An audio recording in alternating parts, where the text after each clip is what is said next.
You got the tail end of it, but now I really have to stop the music or else I will get a copyright claim. And I can't do that today. I knew you couldn't hear me. That was on purpose. I needed to be muted because Offspring is expensive. And that's what I was listening to. Offspring. I hope everybody is doing well today. I am. I made a pretty good dinner. I just rolled a joint. Somebody, was it Presto? Presto, were you complaining about me being late? I realized that if I had a production assistant, how crazy does that feel? Uh, I would have them roll joints for me because there's like 5 things that I get lined up before I go live, and that would be fabulous. That would really help. It would alleviate a lot of issues, and I think it would be great. Or, where's my pen? There's my pen. It is very almost empty. Like, beyond empty, but that's okay. Lucy, if Lucy is here, you haven't had Mary Jane in a moment. Oh my God. I don't know what to say about that. Um, Lucy, if you're here, I added you on. I set the time. How am I late? Well, first of all, I'm only like 5 minutes late. Ooh, that sounds pretty good, Hunter. The way to a girl's heart, a stoner's heart, anyways. Let me just click on my thing. Okay, there we go. Lucy, if Lucy was here, you sent me a message on Discord, Bob. Thank you very much. Um, I would say I sent her a friend request so that we can be friends and she can send me direct things because I looked around on my Discord, which is just in disarray, and that's my fault, and it's okay. That rhymes. Woohoo! Anyways, but I did find something for us to watch tonight. Uh, what did I want to talk about first, though? Yeah, on time per Stoner Standard Time. Absolutely. Stoner Standard Time means that you're on time every time you show up. Um, and honestly, again, well, I won't make a big deal about it, but oh, YouTube Daddy. Like, I'm pretty consistent. I'm live once a day at least. So the time I can't settle on. I really can't. But the later it gets, the more likely it will be that I will come on, I guess. That sounds like a math problem. Doesn't that sound like something your math teacher would say? If a YouTuber streams every day for at least 2 hours a day, and they tend to start their streams at 3 p.m., but by 6 p.m. you haven't seen them, what is the increase in likelihood that you will see them every hour on the hour after that? Right? That sounds like a math question. I don't know how to figure that out. I don't even know if you can figure that out. I don't think we gave them all the parameters, the A, B, C, or the X, Y, Z. But I feel like teachers would do that. No offense to Sheena, who's a teacher. Anyways, like I said, what we're gonna, Lisa B, you're here. And the answer is 42. I think that's correct. Oh, three. The answer is always three? I thought it was 42. Um, 9. Uh, I bet they would. I bet they would. I failed math. We've talked about this. I failed math so many times. It's not even funny. It's a little funny. I mean, it's funny for people that aren't me, but for me, very not funny. And I failed math 8, math 9, math 10 twice, before working at a bank, doing math all day long, and doing really good at it. Apparently, when there's real money involved, I fucking pay attention. I'm pretty good at figuring that shit out. I always like to point this out. Um, you know, The moment I started working at the bank, the first thing that I noticed was nobody, and I mean nobody, was upset that I wanted to use a calculator. In fact, they insisted that I use an adding machine that had a tape so that I have a back check or record of it. And I remember going back to school and being like, why don't you just teach us to use calculators properly? Like we will have calculators, you know? You know? Oh, well. I got back at that math teacher who failed me because they came into the bank to do some banking on a Saturday, and I was like at the wicket, all dressed nice. And they're like, what are you doing here? And I was like, I'm working. And then I like took their card and and I'm not normally a Karen, but I can be a Karen. I took their card, I put it in, and I looked at their account. And I was like, "Hmm, yeah, what can I help you with?" Like I was just a horrible person, but um, you know, don't fail me in math so many times. Okay, so what I have for us today is a Brian Kirkham docket, docket, and it is a wicket. That's what it's called, your wicket. Um, Funny enough, it's funny at the bank. I rarely got disciplined for talking too much because you can talk to customers as much as you want. In fact, they like, and so it was like a really good setup for me because I could get out all my talkie talks with um, the customers, still doing my work, and nobody, the a boss can't come up to you and be like, "Excuse me, could you stop speaking to that old lady so much?" Well, no, I won't. So yeah, you always use a calculator for budgeting though, Bev. Yeah, I don't budget. I mean, that's probably part of my problem. I really wish I was kidding. Um, Anyways, like I said, we're gonna watch something. I don't think we've watched this before. If we have, tell me, but I didn't recognize it when I was flipping through it a little bit, flipping through it. Also, my nails are still like painted nice. What an odd way to do that. Painted nice and doing pretty well.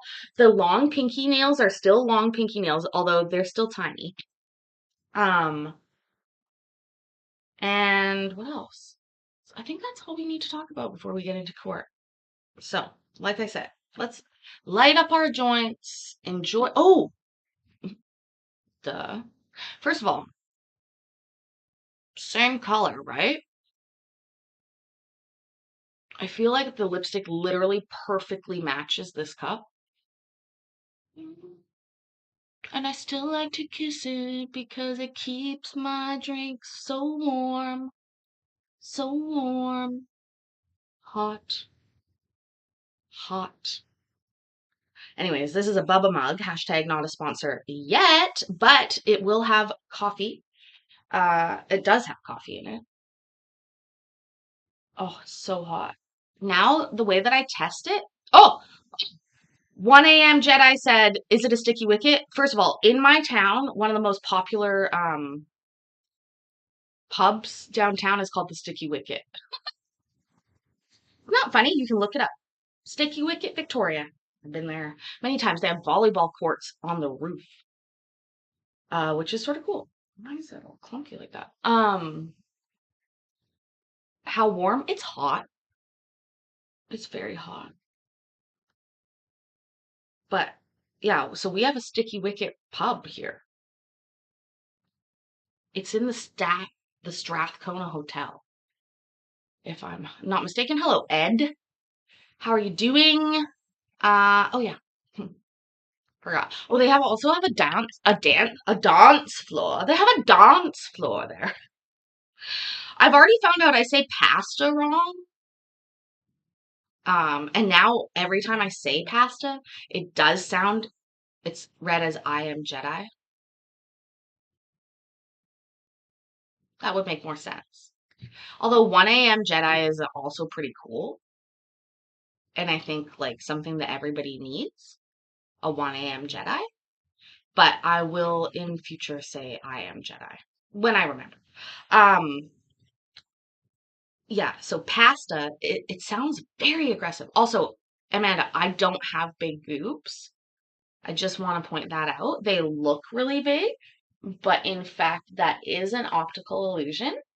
And so don't feel bad. If you strapped your whatever you got up like I did today, you would have these boobs too. I promise you that.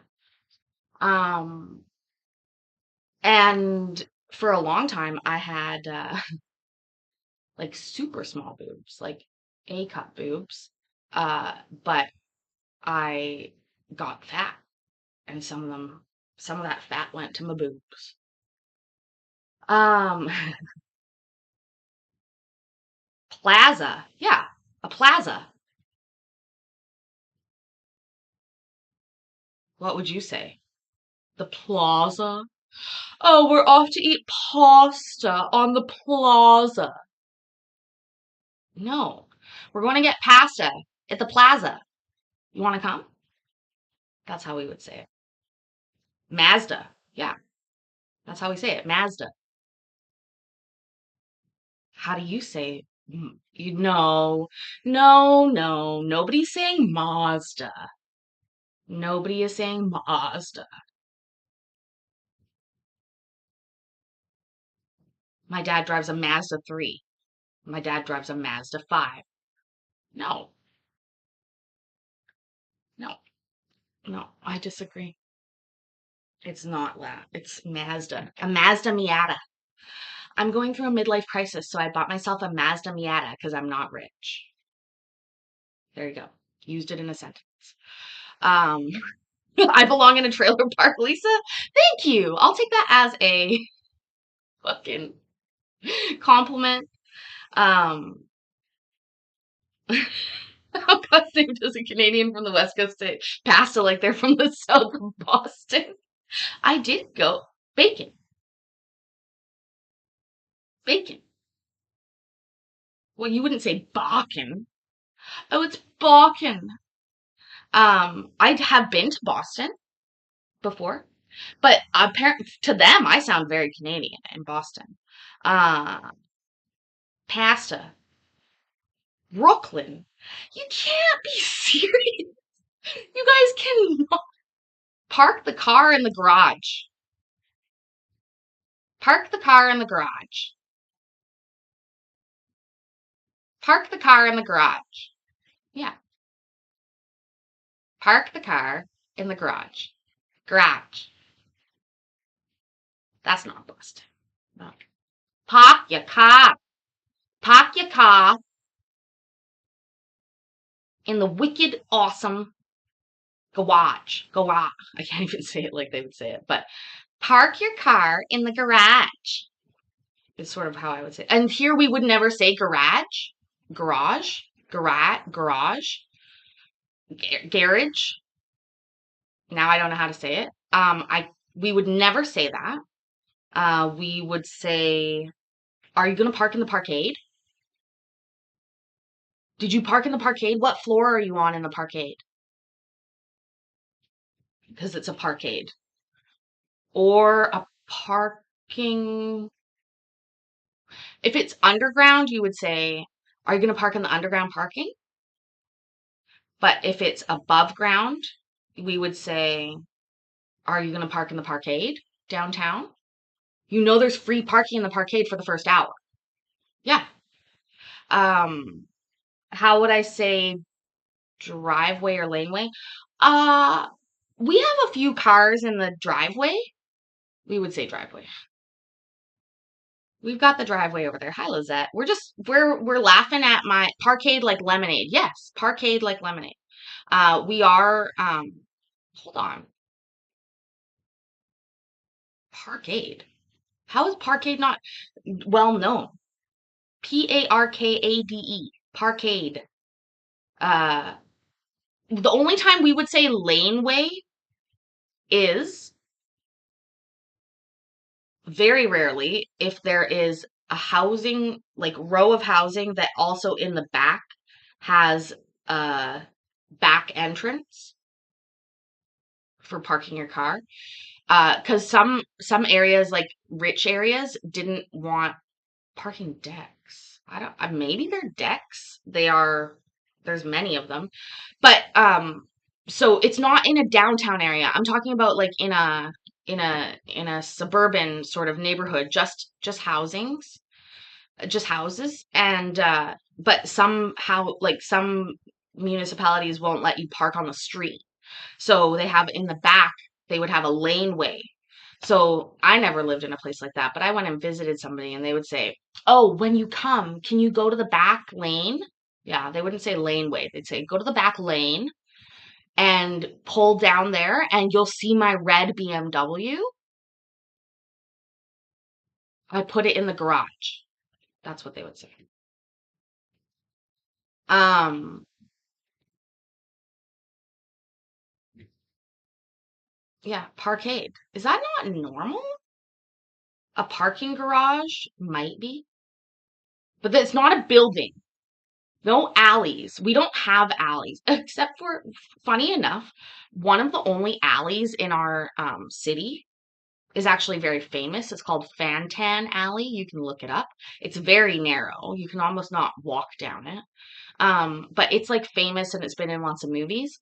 But most of our city doesn't have any um, alleyways in it that anybody would use or call an alley. Um, except, I'm not even joking, the the restaurant we were just talking about earlier, the Sticky Wicket, they have one. My office used to be right beside that building, so and no, we have no bowling alleys. Ooh, you got an ad for Botox about LA. Touche you too. Yeah. How do we not have alleys? I live in a really old town. And it's weird. Look it up, Victoria, BC. It's beautiful if you want to come visit here. There's lots to see, but like you can look up Fantan Alley. It's famous. I think it even has its own Wikipedia page. The like main alley in our town. The one, or there's also is there another alley in Chinatown? I'm not sure. I'm not sure. There is a parkade in Chinatown that you could park at if you wanted to park your car because there would be no alleys downtown to park. If you're going to get pasta at the plaza, make sure to park your car in a parkade and get your ticket, or else you'll be charged for the whole day. Oh, okay. If anybody wants me to say anything else, let me know. I'm happy to do it. And just suss out my accent and where it's from. Um, yeah. Oh yeah. What are we doing? We're watching Tor and no parking decks. No. I think what you mean is a parkade. No, I don't want to say Zed. Something else. That's something else. I'll tell you that. Nevada. I'm going to Nevada. Hi, Lucy. I was just saying I sent you a friend request on Discord. What do I say something? No, I think you mean no, I Hundy P mean parkade. Also, Hundy P, that's Canadian. That's a Hundy P Canadian. I literally went into a loop there. Hundy P. It's a park with arcades. No, it is a place where you park that goes up the parkade. I mean, I don't know what else you would call that. Maybe a Maybe no, you would never say parking garage. A garage to me is owned by a person. People here have garages, but they would never, you never park your car in a garage. Never. Never. Somebody lives in your garage and they pay you money, quite a bit of money to live in your shitty ass garage where I live because you don't ever like a car would never take precedent and take up space that you know well, I guess parkades are owned by people too, but the way I see it is like they're city parkades. So they're like run by the city. That's why I say that like that. But again, like it back east in Canada, so back east, they say that a lot. Toronto, like the East Coast, where it snows a lot, you absolutely use your garage for your car because instead of doing a lot of work and having to um, shovel out your car all the time, you would want it clear. Here, it never snows, and so and also like space is at such a premium that you would never park a vehicle. Like people that park their cars in their in their garage. Um, what do we even call that? We don't call it a garage. What do we call that? Honestly, I don't know many people that have one, especially not with access from the house. That's pretty uncommon here. I'm trying to think. My dad had one at one of his old houses, but again, never a car in it. It's just storage. There might be a deep freeze in the garage and a fridge, but yeah, not a carport. A carport would be no walls, just a head. Do I have a basement? Yes. Is it finished? Yes. Do we rent it out? Yes. Nobody here has a basement that's not finished. Nobody here has a basement that's not finished that doesn't also rent it out to somebody for $1,500 a month, at least, minimum. So, yeah. Hi, boobs. Hi, Alana. I hope you're doing well. These are boobs. Um,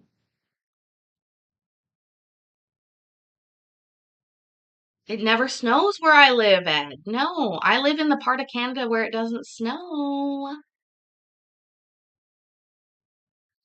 Nobody believes me, but if you look it up, it's Vancouver Island. I live in a temperate rainforest climate. Or yeah, it's a rainforest climate. So, um, Nova Scotia is where my dad lives, and he lives on the on the East Coast.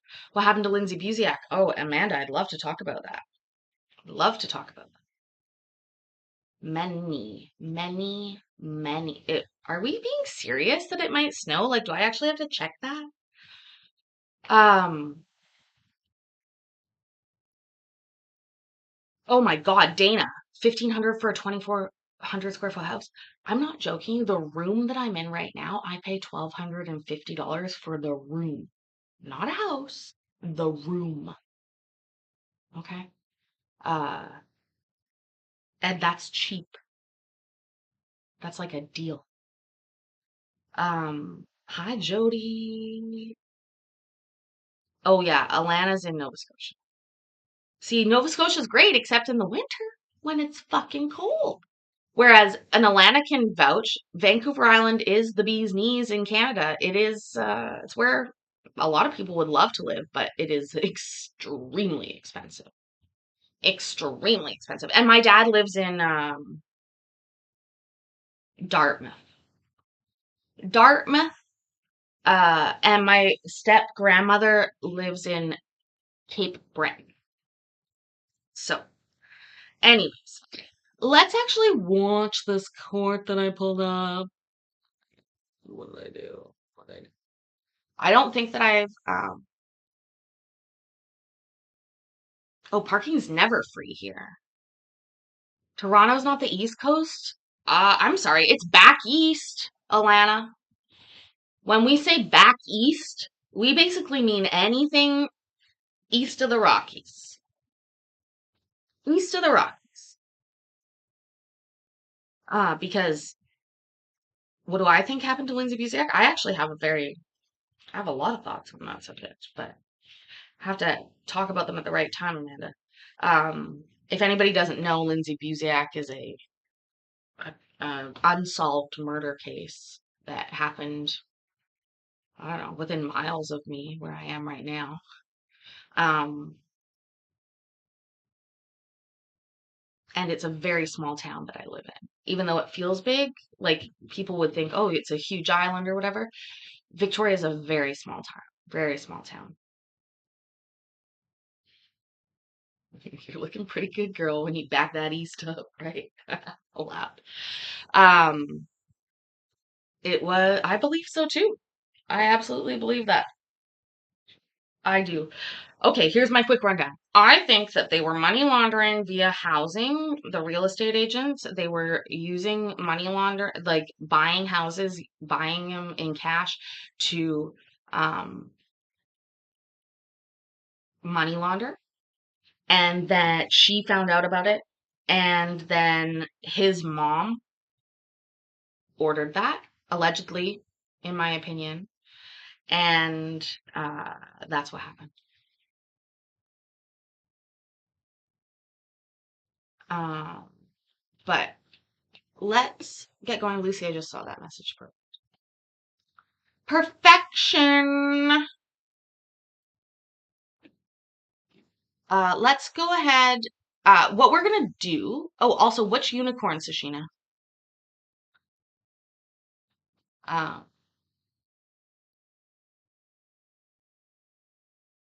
oh, well, yeah, I know. I Handy P think she was involved.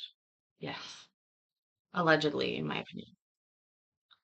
Lot of money. So you have to imagine something. You have to understand here. In where I live, houses are very expensive. $1 million for what in a lot of places would be $200,000 home. So there's a lot of room for people to sink large sums of money into housing. And if you are looking to money launder, and you have somebody who's willing to accept the cash and then take it to the bank on your behalf, i.e., your real estate agent or whatever. And I worked at a bank. They don't, large cash transaction reports are one thing, but we submit millions of those every year. They really don't flag anything as much as you would think. And so, I truly believe that it was that. Uh, Yeah. It is too expensive and a wee bit too rainy. I will agree with that, Alana. I want to move to Florida, but don't tell anybody. Hi, Mayor. Up here, I mean, it's just too expensive. What I really needed to do was, what I should have done was should have bought a house in another place and then rented it out and built equity in that. Because it is. No, I know, Dana. You think I don't, but I love it. I was down in Florida for almost a month last year, and um, it is, I like it. I like it a lot. I like it. I do well in the heat. I talk to people. Oh, I just love it. But obviously, I'm here till my daughter has finished school at the very least. So I have about 2.5 years, um, 2.5 years to deal with that. Uh, I don't even deal with real winter here, but in reality, I've told you guys this before. I'll tell you again. The service quality, way better down in the States. Cost of living, way cheaper. And it's just like a dream of mine in a bit. So we'll see. We'll see how we do. We'll see how my YouTube career goes, right? Obviously,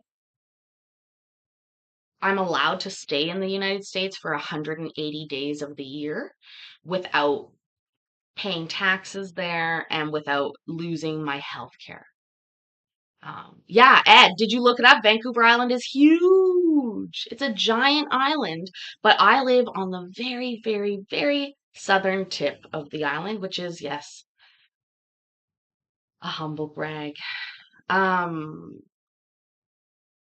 MB, when I was in Houston last year, it was 115 degrees, and I was loving it, but also freaking out because it is like really hot. Morro Bay, California. That sounds expensive. Oh, your grandfather died in Vancouver Island at the Rose Gardens out at Bouchard, Lexa? Oh my gosh. I have to tell you, when I was an operations manager for the cruise lines, I took tours there, thousands of people there all the time, and we had a lot of people break hips at the cruise line. Or at the Bouchard Gardens, the Rose Gardens there. The sunken Rose Gardens are absolutely beautiful. If you don't know what I'm talking about, Bouchard, Butchart Gardens, and you can go check it out. It is absolutely gorgeous and worth a visit, but it is far out of town, so you need to plan it. I used to have people come off the cruise ship and be like, "Okay, so how can we walk to the Bouchard Gardens?"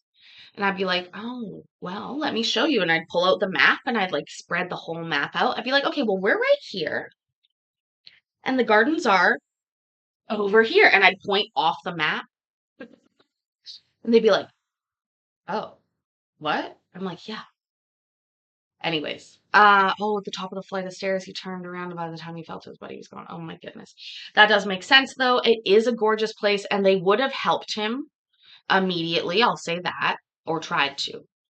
Um, but it is a beautiful place to go in the summer. It's absolutely gorgeous for um, flowers, but in the wintertime, they do beautiful winter displays and they have a skating rink where you can go and skate. It's artificial, obviously, because there's no snow, but they do that. So, okay, like I said, you have a summer house on Lake Erie in Ontario. Nice. See, back east a lot, and I say back east again because judge. Oh my God, for 34 minutes, you guys.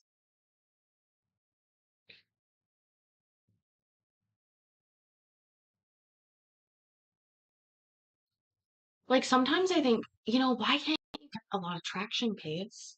You know, why aren't you attracting the standard court watcher? Because you've been talking for 35 minutes, not about court. Okay, I'm gonna go get another drink. To the case. I know. But listen, Alana, I can get medical insurance and I can go down and become back within. I got a plan, and I'm allowed to say it now, but the last time I went to the States, I did not buy medical insurance. I was fine. The last three times I went to the United States, I didn't buy medical insurance. I was fine. That's a dangerous game to play, but get on me. I love danger.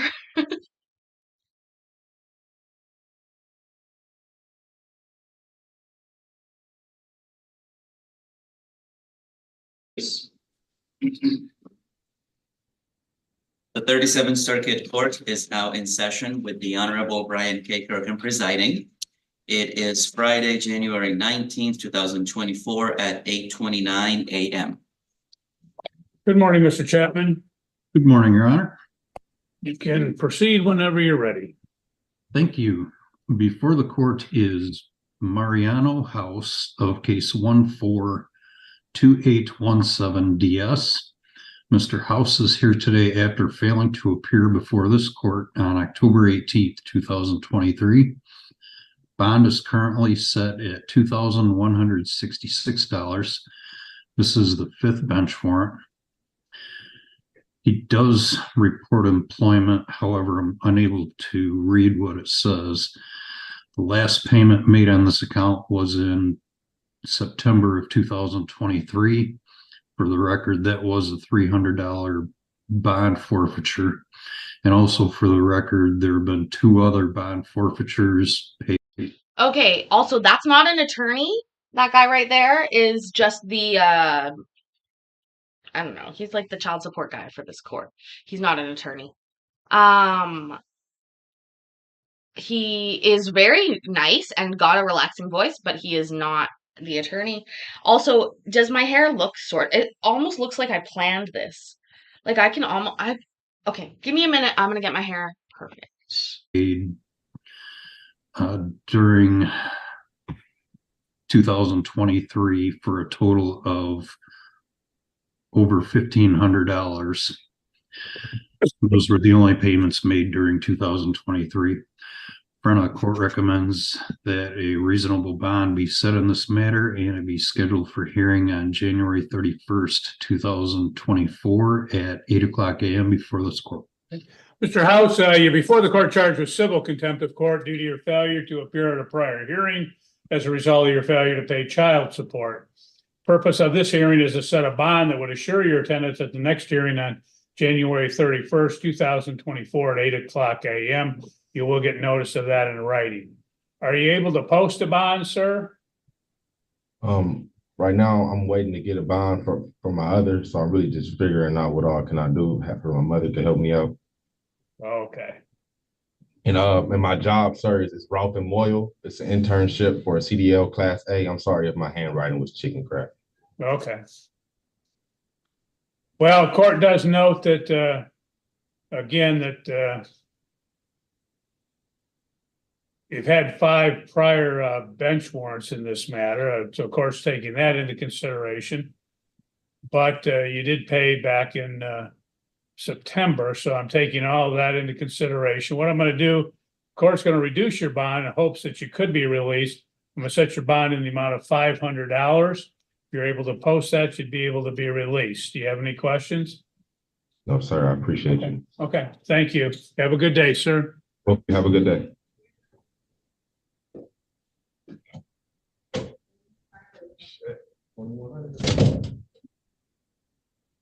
Why don't we go with your next guy that's in absentia, Mr. Chapman? Will do. Joshua Miller of case 10216DS has been arrested on his warrant after failing to appear before referee Snyder on December 19th, 2023. He's apparently refusing to participate in this proceeding. He also refused to fill out any paperwork for us this morning. Bond is currently set at $9,057. This is the 7th bench warrant. Front of the court's unaware of any employment information. Last payment made on this account was in October of 2021. Front of the court recommends that bond be continued at this time and that the matter be heard on January 31st, 2024 at 8:00 a.m. before this court. Court will note in this matter that Mr. Miller has, as stated, has refused to cooperate to provide any information to us as it relates to, again, setting the bond in this matter. Likewise, he has refused to appear on today's date to argue for a reduction in bond or anything else. As a result, the court will note that it is a 7th bench warrant. He's not paid in well over 2 years. So the court is going to continue the bond previously set in the amount of $9,057. Thank you, Your Honor. I also have a couple matters for the record, if I may. Okay, go ahead.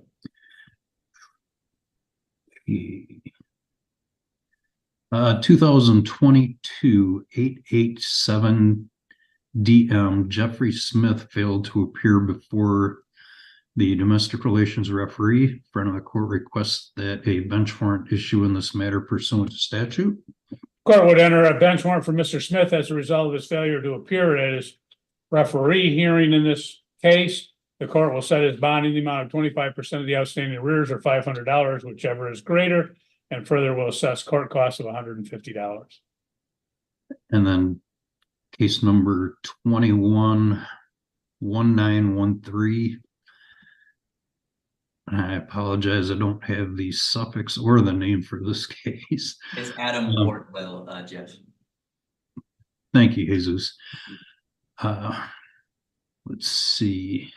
A bench warrant was requested in this matter on the 17th, I believe. And front of the court's now requesting that the bench warrant that was requested be canceled, that he make a lump sum payment of $141 by January 26th and adjourn the matter to January 31st at 8:45 a.m. before this court. Court will in this matter cancel the bench warrant previously ordered on January 17, 2024. The court would order that Mr. Wardwell would pay a lump sum payment of $141 no later than January 26, 2024, and will schedule the hearing on January 31st, 2024. I'll say 8 o'clock because we don't know the exact time. It's for 8:45 actually. Oh, 8:45, I guess. Well, we're lucky to have Jesus around this morning. Anything else, Mr. Chapman? Nope, that's it, Your Honor. Okay. Thank you. Thank you. You have a good day. Thank you. You too. Take See care, you, Jeff. Jesus. Have a good weekend. And thanks for the help. All right, no problem. Okay, so let's move on to, I got both parties here for this trial. Let's get it started. Oh shit, a trial. Let's get it started in here. Let's get it started in here. Let's get my joint started in here. You guys, it's Saturday. I love Jesus too. What a fucking doll, right? Also, do I need my glasses? Maybe I need my glasses. Oh, I can see so much better. So much better. Also, you guys, I went on a lighter makeup journey today in hopes that we could see my freckles. But I think that dead of winter, I think when I was in Florida, I had more freckles. When I'll have to take pictures next time. Funny, when I was young, I hated my freckles. I wanted to get rid of them. Oh, thank you, Madam Savage. I also have the smaller ones too. But oh, see, like this is like, wow, she's gonna fucking get me in trouble. But when I was younger, I hated my freckles. I never wanted them. I wanted to get rid of them. I'm sorry, you guys, I don't wear glasses, and these are fake. Quite obviously, there's no lenses in them. And I hope that's always obvious. And I'm never making fun of anybody who does wear glasses or needs glasses. In fact, I feel for you because when I wear these, I am like having a hard time seeing. Yeah, I know. Cover freckles and recreate them with makeup. That's basically what I'm left with at this point, loud. But anyways, like I have a really hard time. Like it's blocking my vision. I have great peripheral vision. Like I can see my fingers moving over here. You still hate your freckles? Alexa, no. Alexa, no. Also, I'm gonna find a picture of me. I got a picture of me. It's a printed picture. Hold on.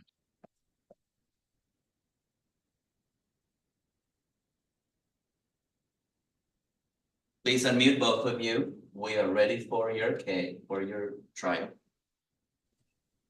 Ma'am.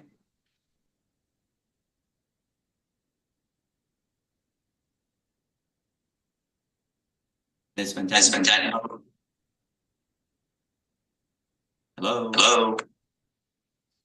Hello, hello. You cannot quite see them. I was still quite made up, and this was for a photo shoot or something we were doing. But or not, I don't know. But that's me and my little daughter. Look at the face she's making, by the way. I fucking love her so much. She's so cute. Oh, my god. Oh, I miss when she was a baby. Oh, I have freckles. Oh yeah, freckles all over me. All over me. My shoulders are covered in freckles. Look, my arms are covered in freckles. My whole body. My whole body. But seriously, oh I love her so much. She's got that face like, am I pooping or am I just bothering you? She was the cute. Oh my god, I have other pictures I'm gonna grab.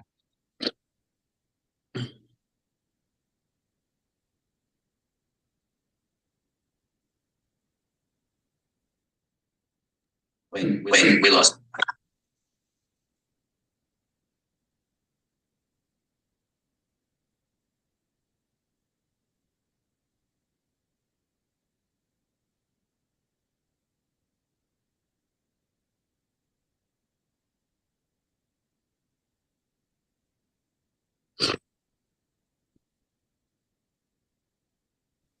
Okay, so All right. sorry.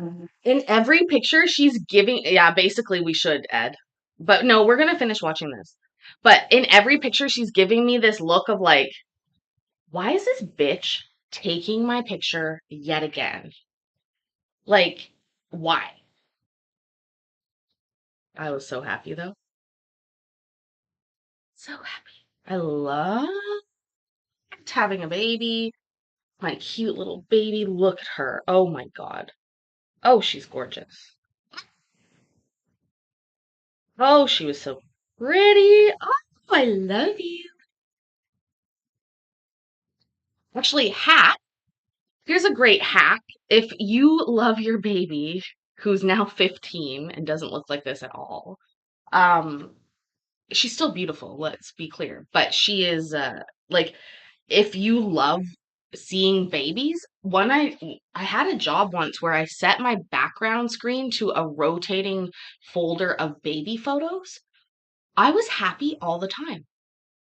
I was just like looking at the pictures every time and just would be happy. It was so cute. Like, I just love it. She's so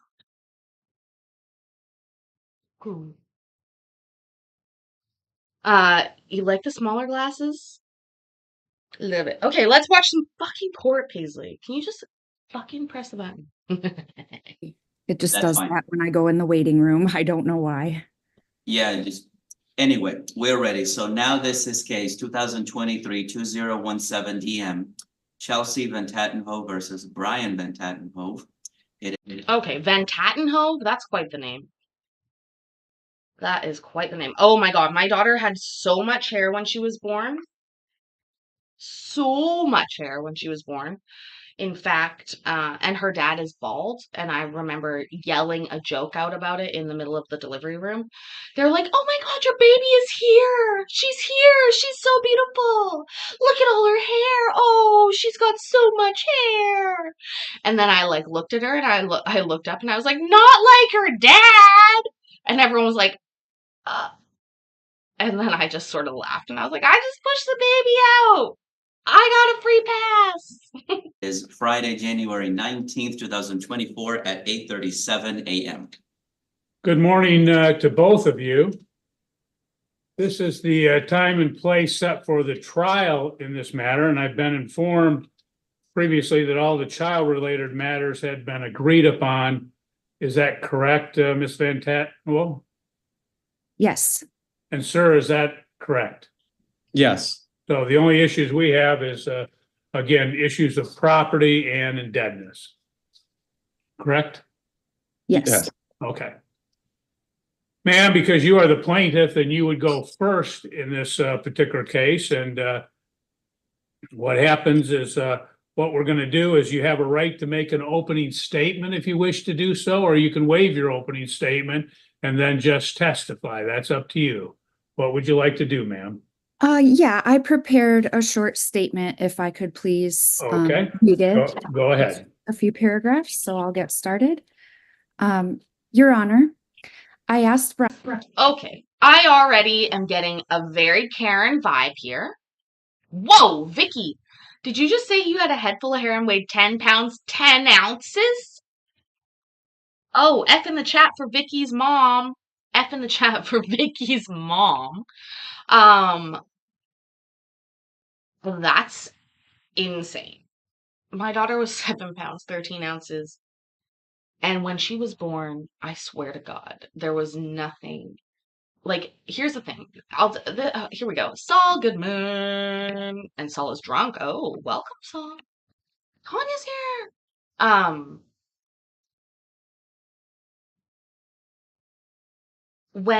Okay, here's the last thing I'll say. Holy shit, 12 pounds, 6 ounces. You were not 12 pounds, 6 ounces. Who's 12 pounds, 6 ounces? That's a. Anyways, when I gave birth, I didn't think about it until it was happening. You work on the head, right? Your brain's like, oh my God, I gotta get to 10 centimeters. I gotta get this baby's head out of my vajayjay, you know? But then I remember the minute that her head popped out of my vajayjay, I immediately went, the shoulders. And the shoulders are bigger than the head. Look at this. You see the difference? It's a big difference. Now, I understand that there is a maneuver that they do to twist the baby out and help get this fucking thing out of you. But very immediately I was like, I've been worrying about the wrong thing. I've been worrying about the head. And I really should have been thinking about the shoulders coming out. But they did. And I didn't even tear because I knuckled with olive oil. Let that one sink in for a minute. Trying to supply the same report in Exhibit 3A from the binder that I provided for this trial. When I followed up with him directly, he refused to take the time to pull it, and out of respect and full transparency of our assets, I'd like to request him the time to pull that report because it takes 5 to 10 minutes. The report I provided clearly outlines 100% of my support as his wife and our children's mother for the duration of our marriage. Income volatility played a major role in family stress, and the report will help you, Your Honor, to compare apples to apples during this trial today. Why I ask is because finances are a main contributor of our differences, which broke down the relationship, as well as lifestyle choices that I became extremely uncomfortable with, nor were they conducive to family and marital growth. I was kept around to be the financial backer to the entire household, while he changed his business endeavors every 2 to 3 years and kept pressure upon me to explore a lifestyle I was uncomfortable with. Oh, what lifestyle? Oh my God. Lucy, are they fucking swingers? And is one of them not in? You can't do that, you guys. You both have to be all in. We've talked about this before. Also, I can't imagine them having sex with each other, nevertheless, sex with anybody else. Um, uh, I'm already pissed. I'm already feeling fucking. Look at his face. Look at the freeze frame on him, first of all. But, well, Lucy, you sent it to me, my dear, so of course you've seen it. But, uh, seriously,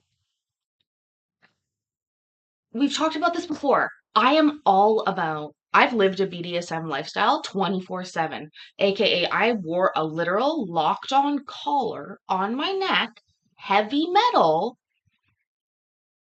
every day for, I think the longest I wore it without taking it off was 9 months. Okay? 9 months locked on. I didn't carry the key. Somebody else carried the key. And I did my day-to-day living like that. I went grocery shopping like that. I worked out like that. I parented like that. And you are able to do that if you are move it. Oh, Ed. Ed found the secret phrase. But uh in reality, like that works for some people. That external motivation for me really works well. A physical reminder for me works very well. Where is my call? Now I'm thinking about where it is. Just to show it. But listen, Loud, here's the thing. You don't think I know how to pick the lock or would have figured that out? Of course I could have. And that's what makes it such a gift. When you decide to be submissive to somebody and give them a gift of that submission, they know you can get out of it, of course. And the people that I do this with aren't criminals, so they know also that if I say stop or we're done or whatever the key phrase is, they have to stop. Chris Engleby. Oh, Alana. Uh-oh. Chris, thank you so much. I'm doing pretty good, gorgeous. How are you? I appreciate that. Um, of course, it's not about taking it off. It's about wanting to wear it. It's about it improving my life on the day to day, as opposed to making it more difficult. And it was never about control in the same way as it is that people think it is. But yay! Ah, Jim! Oh my God. Guys, make sure gifting is turned on, please. Hunter, you got a membership. Why is it not popping up? Yay!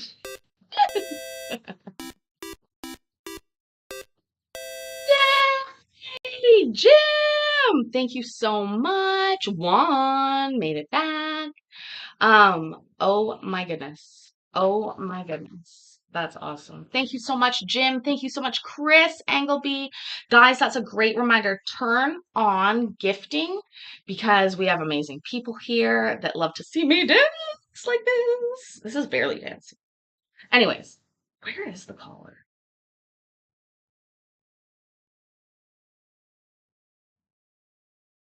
Yeah, it's a good question.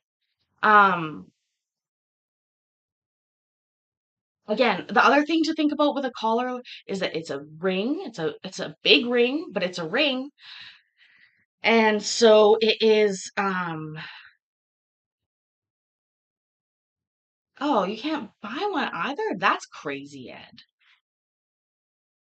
Anyways, it's a big commitment. We'll say that. I don't wear the collar that much anymore because if it's now just a piece of jewelry, it's not the same. I don't know how to explain that, but it's like that. So anyways, listen, you guys, let's keep watching. If they're talking about a BDSM relationship that he or she was forced into, quote unquote, you better buckle up. We're gonna be here for a while tonight, you guys. We are going to be here a while tonight. Yeah, absolutely, it is, Ed. It is 100%.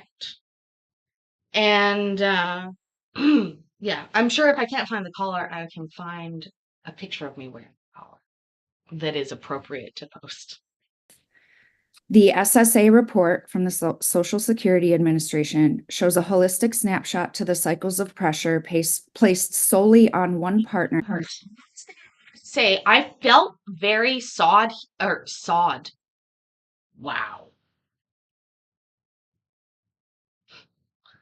Seen. I felt very seen. When she was bashing on him for having a new job every 2 to 3 years. Hi, I'm the problem, it's me. It's me. Hi, I'm the problem, you'll see. 'Cause I have new jobs all the time, but it doesn't mean that I want you to cry. While the defendant benefit from my 100% financial devotion to family stability until my health declined yet again in 2022. That decline was heavily weighted on lifestyle and financial stresses I simply couldn't endure any longer. It's unfortunate to be in this trial today and is not where I wanted to be at this point in my life. So out of respect for my children, their well-being, and my own, I just make this request again before you today, Your Honor, to allow a little bit of time here today for Brian to pull this report so you're able to see the whole picture and start with enough of the financial details to make a healthy and fair decisions to these assets in question today. Okay. Thank Well, you. just to clarify, ma'am, just so you know, is obviously I can't directly look at anything that you provided. He doesn't have to. Okay. And secondly, it's your responsibility as a party to present your case, and that would be to present all testimony as it relates to the various assets. So if, for instance, as you're testifying, you testify and you miss an asset such that the court's not aware that that asset exists, the court's not going to address it, okay? Okay. So that's incumbent upon you. Mr. Van Tattenhoe, Do you have a opening statement to make? You can reserve your opening statement, or you can waive your opening statement. I'll make it really brief.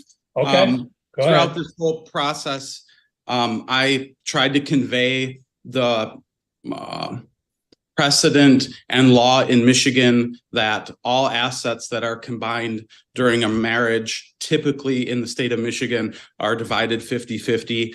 On Chelsea's point about a certain exhibit that she presented in this stack of paperwork, there was years, around 5 years, that I spent working with her family to build a family farm where I invested time, material, and effort, and probably increased the property value of their farm by $100,000. That business dissolved and I got nothing out of it. So yeah, there's going to be, if we sit there and tit for tat on who made how much money a year, there is delinquency because I thought in good faith that I was building an asset that I would get down the line. So that's my response to her request. Okay. Okay, thank you. Yep. Ma'am, at this point, you can present any witnesses that you would like or any testimony you would like yourself. Do you have any witnesses? No. Okay. And would you like to present testimony then, ma'am? I guess as far as testimony, I'm just drained of this relationship. Well, let me tell you, if, for instance, because this is the trial, if you present no testimony, there's nothing for the court to do then. I can't divide anything because I don't know that anything exists. You need to present your paperwork. Sir, you don't need to give her direction. Okay. Okay, that's what I'll do. So this would be the time to present any testimony about any assets that exist, any assets that you want to divide, any assets that you want to keep. So Okay. That's up to you. And if, Okay. again, if they're not addressed, they won't be addressed by the court because I'll have no testimony and no evidence about those assets. Okay. Okay. So So why don't we do this, ma'am? We'll have you raise your right hand, be sworn in, and then you can proceed with testimony. yes, sir. All right, so raise your right hand, please. Do you solemnly swear or affirm the testimony you are about to give shall be the whole truth and nothing but the truth? Yes. Go ahead, ma'am. What would you like to tell me about, again, about any of the assets or anything else in the case relevant to property division? I say that relevant because oftentimes people, when they testify, they think it's an open-ended opportunity to disparage or to vent or whatever else. And because the only issues you have are property, the only issue the courts are going to address is property issues. Okay? So Yes. go ahead. What would you like to tell me, ma'am? Well, I broke down in the binder that I provided, which hopefully you have access to right now. Okay, let me tell you, you're going to have to testify to this because this binder means nothing in the event that it's not introduced as exhibits. And as a result, you have to render testimony on all of those assets. Okay. Go ahead. I would like to keep what is left of my 401k as emergency funds for me as I'm growing in my career. And I also would like to stay in the house and be able to sell it once the children have graduated school and are ready. I would like to not move them any more than they've already been moved over this past couple of years, 3 years. So that goes to Exhibit 1, 401k assets, and Exhibit 2, property, which I've outlined a lot of different options in there. Loud! Oh my God. Thank you, Chris. Welcome, Loud. Look at that. Asking you shall receive. I don't know if it always works like that, but damn. What is she? I'm already pissed about this. I'm already pissed about this case. Is it good enough for her to say exhibit 1, I want to keep the rest of my 401k? Or does she need to say, hey, I have, I mean, however much she has in her 401k and I'd like to keep that? Right? Like dollar amounts. I am Jedi. Look at me remembering. Oh. Also, I'm eating the leftover of my dinner. We're not going to talk about my dinner because I've talked so much today, but it's good, needless to say. Or a couple of different options in Exhibit B. Right which is now, the ma'am, term. those are proposed exhibits. They've not been admitted, so Okay, you're gonna have to explain what they are when you say exhibit 1. That tells me nothing, okay? okay, yep. Exhibit 1 includes the 401k. And where is it at? What's it with? How's it identified? What? It is with Fidelity. And then there is another one with, I believe it's Matthews Incorporated. And those two assets are, let me just get my, 401k, I'm pretty sure 401ks have always been community assets. For example, I was entitled to half of my ex-husband's retirement plan that he paid into when I was staying home with our daughter and he was at work. That's the way that is. I don't know why she thinks it is the other way. Time for me, 6:55 p.m. 6:55 p.m. on the West Coast over in the island, ladies and gentlemen. Thank you for tuning in. And Iowa, welcome. Can somebody hit exclamation mark in the chat? Also, damn, it's even better. Like, I don't know why food sometimes tastes better a little bit later. I think actually for me and I have a weird eating disorder, apparently. Somebody on the internet told me I have an eating disorder once where I can't cook or I can't eat meat that I've seen raw, like that I've cooked. But apparently if you leave it for a little while, you can eat it. Who knew? Who knew? Yeah, Loud, you got a membership. Thank you again, Chris. are at about $5,000 for the Fidelity. Oh my God, lady. I'm sorry. Are you joking me right now? Oh yeah, Ed, email me. Exclamation mark email. Seriously though, are we joking right now? I was absolutely thinking this was going to be a robust 401k.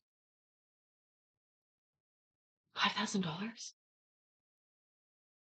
Lady, fucking turn around and earn it. Yeah, humble brag removed. Like seriously, I'm sorry, but make 5k. That's not that hard to do.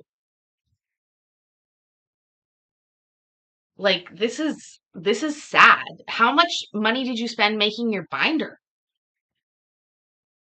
And about $11,000 for the Matthews. And then the property is the house I'm in right now, which is 153 Colonial Drive in Augusta, Nobody docks her. Michigan. And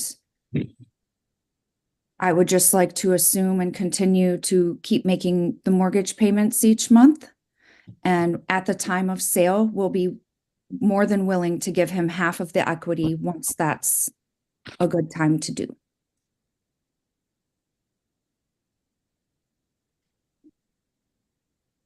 Okay. Hey, listen, 2,500 is 2,500. What I'm saying is that I worked for the government for maybe like a year officially. My pension is like 5k that I earned with them in that time. So it doesn't sound like a huge amount that was put in either in time and sweat equity or even money equity. assets. I really don't have a lot of other assets to bring to the table here that, would impact the children. So those are Nobody said anything about impacting the children. Also, I gotta go make something else to drink. I'm gonna make some iced tea. the two that I would like help with here. Okay.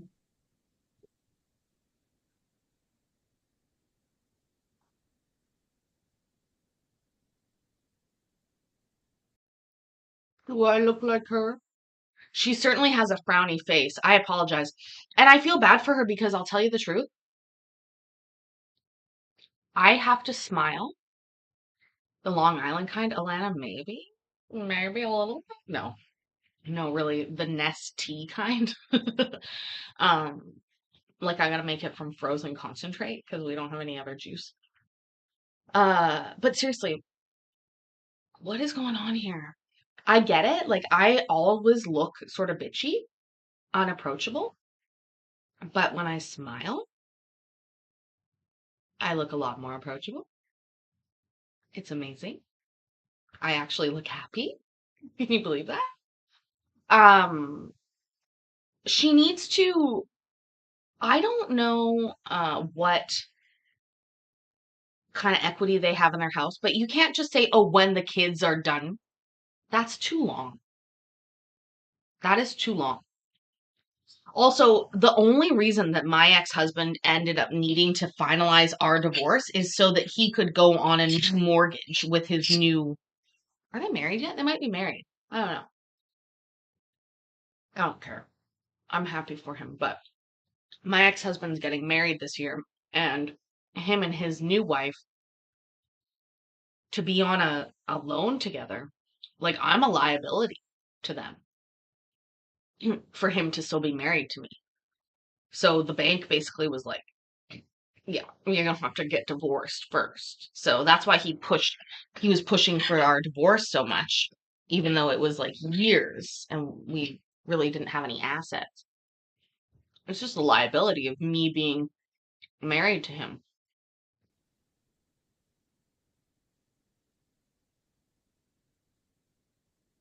Ma'am, on the real estate, do you know, have you had an appraisal done on the real estate or not? Not quite yet. The defendant has been pushing me to sell the entire time. We've been having discussions about divorce, and I resisted and I didn't even get a fucking appraisal. And now I look like a real dumbass bitch. Because how is he gonna fucking know the value of the house?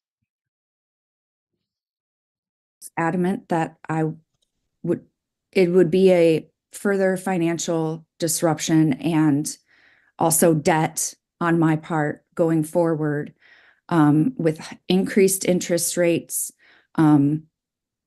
lack of being able to find a property in my price range in the school district, to help establish stability and keep stability for my work going forward. And do you know how much the real estate, what the value is on the real estate? Yes, I've worked with a realtor, and with their input, it's around 301,000. Okay, again. And again, I am not trying to be rude here. I am not trying to be rude. But do you know if I could buy a house for 301,000, I could probably make that work. The amount of rent I've paid over the years, well over $300,000. Bitch, I said what I said.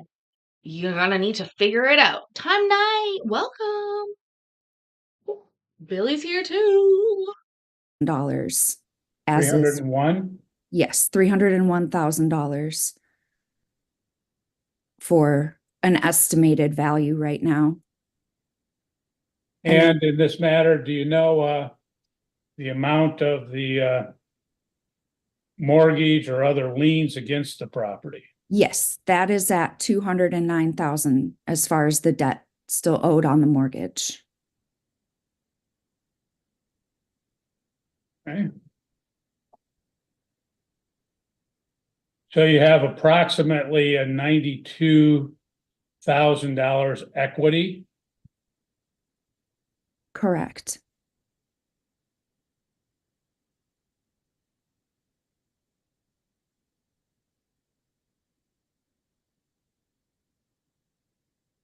And there are estimates in there that would require, you know, a refinance in order to pay half the equity, which would put me in debt, in further debt.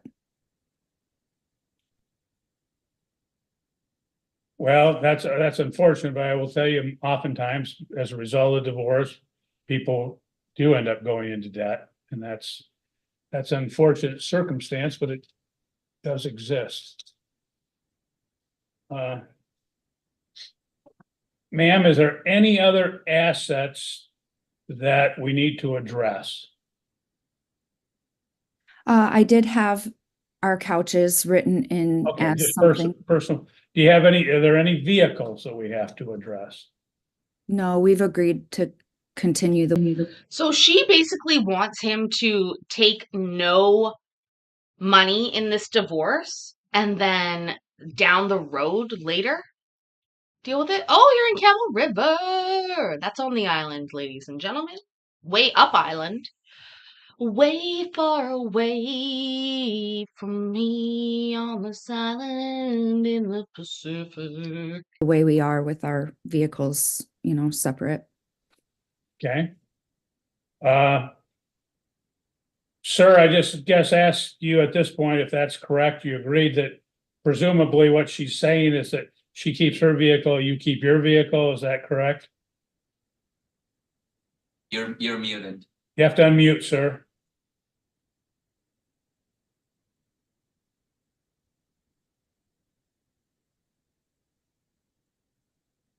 Oh, she looks fucking miserable. Even just now when like they don't seem to hate each other, but this is misery right here, this divorce. This is misery. Encapsulated. Misery. And I think Vicky said it. Sell the fucking house, split the money. Guess what? Y'all both got to start again. That's life. You're still muted. Hit the mic in the lower left-hand corner of your screen. I was having the same issue. Well, he wasn't earlier, so I don't know. Hey, there we go. Sorry, my dog was barking earlier and I muted it. And Okay. yeah, I agree with the vehicle. I inherited mine. Hers is paid off. It is what it is. Okay. Well, just for purposes of the court, so we know, ma'am, what vehicle do you have that you're going to keep? An Audi A3 And 2010. what year? A 2010 Audi A3, not the newest, but that's not a bad car. So he has an inherited vehicle and she has a fucking Audi? But you only got $5,000 in your RSP. 2010. And what vehicle is the defendant going to keep? 2012 Toyota 4Runner.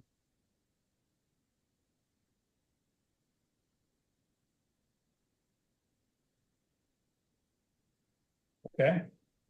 If you agree to that, that's fine. I'm just saying, ma'am, what you'll have to do is put those vehicles in the judgment, because you're going to have to prepare a judgment in this matter. You're the plaintiff. So you'll have to identify those vehicles, and it would be best, I don't know if they're titled in each of your individual names. If they're not, you should have the vehicle and the VIN numbers put in the judgment, so that in the event, let's say, for instance, ma'am, you had a vehicle that was in your joint names and he won't sign off. There's no way for you to get that but if you have the VIN number in the judgment, then that would in fact transfer the vehicle to you. So Okay. if the vehicles are each of your own names, that's not a problem, but just identify who gets what, just so that there's not an issue in the future. But again, if it's not, then you'll need the VIN number. Any other property, ma'am, that we have to address? I had started in saying about the couches. Those were something I was hoping to keep through the process. And Brian and I talked about taking the amount of what those would be valued at off of, whatever amount it is that he would be awarded. Okay.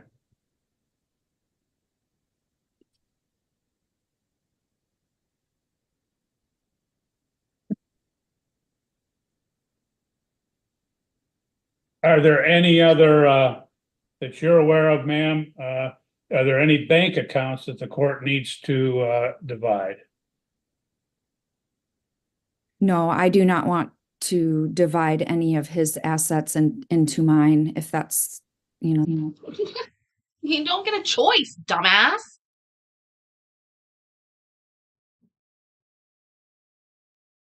This is crazy.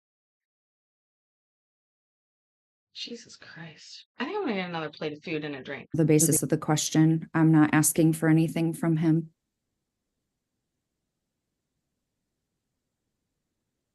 I ask that only because obviously you have a sizable equity in the home. And not that you would be taking anything from him, but the fact is you might want to offset. Let's say, for instance, he has an asset that's worth $40,000. And let's say you owe him on the property, let's say you owe, looking at the price now, would be $46,000. If he has something worth 40, you can offset that against that asset, so you wouldn't owe him as much. I would like to offset the dirt bikes and all of the assets used for extracurricular activities in that way. That's something. Okay. If that that's So when he said, "Oh, do you have anything else to add?" Dirt bikes would have been something to say. What in the fuck is happening here? This is messy. This is messy because they don't have a fucking lawyer doing all this. Okay, I'm gonna start watching on my phone, go get my food. I'll still be around. that's the case, that's fine, but you brought to render testimony, because until you brought dirt bikes, I have no idea that there's dirt bikes. I don't know what they are. I don't know how much they're worth. I don't know any of that. Sure. Yeah. There are a number of dirt bikes that are still. Okay, that, again, a number doesn't tell me. I need to know which ones they are, what they're worth. I don't have all of that information today. I would need Well, his today's help. a trial, and this is where you have to have that information available. Well, then it needs to not go into it then.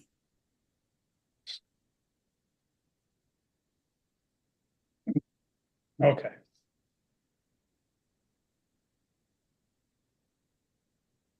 It's information I'm not privy to, but was family money spent for. Anything else, ma'am, that you would like to tell me?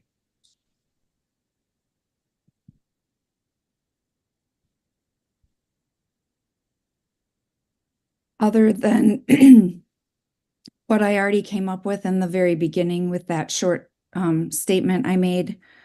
I'm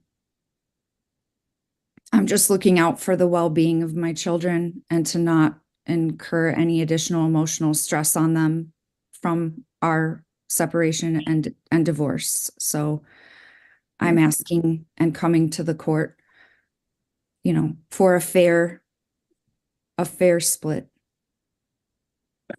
Okay, thank you. What we'll do is probably take some testimony from the defendant, and then maybe at that point that'll assist us as well. Mr. Van Tattenhove, if you would raise your right hand, we'll have you sworn in, then we'll proceed. Do you solemnly swear or affirm the testimony you are about to give shall be the whole truth and nothing but the truth? Yes. Sir, what, you've heard the testimony of your wife. Anything that you would like to say as it relates to her testimony? Yes, I would like to call Exhibit 1A that she submitted. On the first page. Okay, let me get to 1A first. Yep. Okay, I've got that. Going through from top to bottom, this is an exhibit that shows money that was removed from a 401k over the course of the past 15 months or so. Oh, she took money out. Is that what happened? And that was the moment she realized she was fucked. Is that what happened? She's taking the money out. I love it. Oh my God. This food is good. Oh, I made a delicious dinner tonight. This is toad in a hole. There's a sausage in here, Yorkshire pudding around it, mashed potatoes, and homemade gravy. Now it's cold, but I don't know why I like to eat it cold more. Why would she do that? Why would she do that? Yeah, obviously the reason that you put money into a 401k or an RSP is to put out the tax implications. So when the tax implications happen later on when you're older, then it's less impactful than when you're at your peak earning in your life. And that is why you utilize those tax shelter devices in order to store money and to be taxed at a later date. Swear. I swear.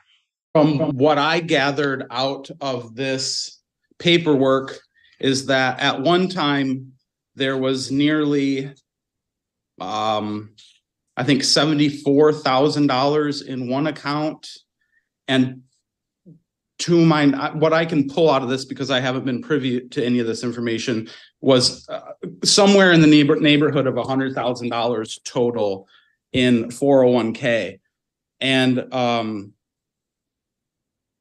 over the course of the past year and a half, Chelsea has been taking money out of that 401k to live off of instead of working full time. And in this, it outlines what she spent that money on. I do not agree that she spent $11,000 in counseling in 1 month. The mortgage that she outlines that she paid from 9/1 to 2/17 of $33,454.96. At that time, I was paying half of the mortgage. The same thing with 1/18 to 4/17. She outlines that she spent $5,800. I paid $3,440 of that. And again, 12/5/23 to 12/23, she lists $1,600. I paid $800 of that. So what she's trying to show in this exhibit is that over the past year and a half, she has liquidated around $70,000 of our family assets to pay for debts that a typical adult would pay for out of their income.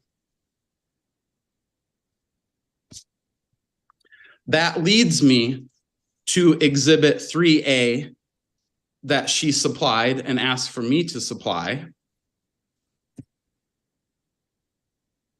On the back side of that, what you will notice is that, as is common with an adult that graduates college around 2006, she started out making $32,000 a year. Over the course of the next, 15, 16 years, she was up to the $69,000, $66,000 to $70,000 range. And then in 2012, 6 months before the first withdrawal from her 401k statement in September, she quit her job. I did not quit. Okay, ma'am, it's not your time to talk. You can have another time in a little bit. She will say she didn't quit, but she resigned from the position or restructured her from a salaried position to a contract position, and then the company never contracted her. It was after that, and in her binder of exhibits here, there's, let's see.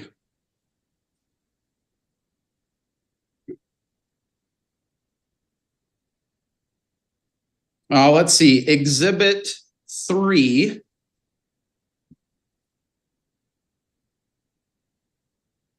Let's see, I'm not finding an A. Oh, that, yeah, 3A is the income statement. 3B and 3C.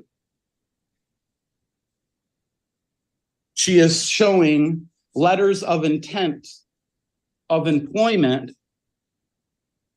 for a part-time job working as a waitress and a bartender. What I don't see in here is a copy of a letter of intent from Angel's Gentleman Club, where she bartends on the weekends at a strip club.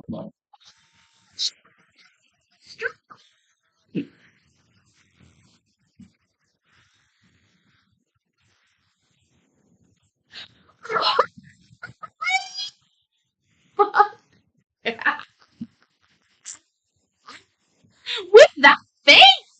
Are you telling me right now, with that face right there, she bartends at a strip club? Is she just banking on it being so fucking dark? Also, Seven Cities kid, I think you're mistaken. Oh, dude, if I hit 100K, I'd be so excited. I think you're talking about 1K, which I'm still very excited for. But I ain't getting no play button this week. Let's put it that way. One day, one fucking day. Anyways, I don't know. I've never worked at a strip club, but like, hold on. Exactly. Wait, they do a 401k at the strip club? Is that our first question?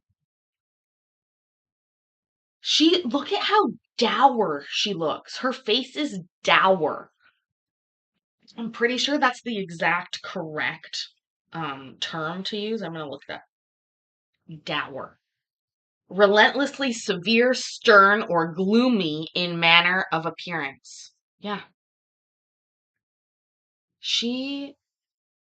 And my OnlyFans doesn't have a 401k. What the fuck? But my OnlyFans does exist. But dour is the look of her. She is dour. Hair down, glasses off, dress for it. Do you think she could look like me? I bet she could. I'm sure she could. I'm sure she could.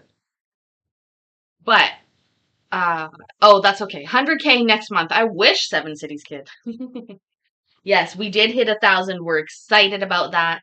We have only, aw, Bob, you're so sweet. We have only, lost subscribers over the last couple days, to be honest. But, aw, Dawn, you're so cute. You guys are too nice to me. She does seem like a school marm, doesn't she? Oh, do the hair flip. Oh, I didn't do it right.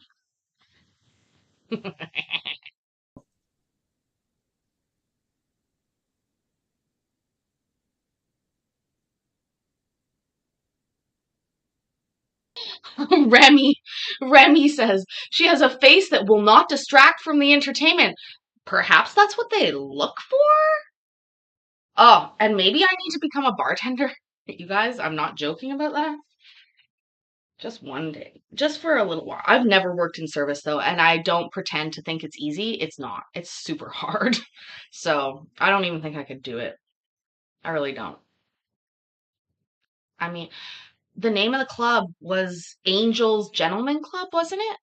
Angels? Maybe it's a mask mandated club.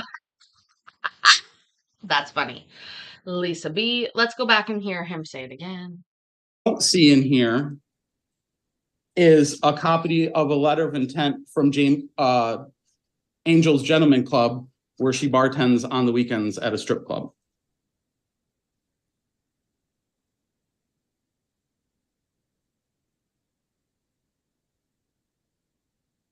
Also, I'm looking at it. I can't. So my case, or my point in Bud, you're gonna need to wait for me to look this up.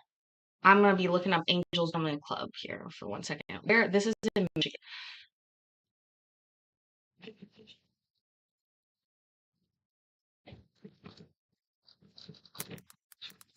Oh.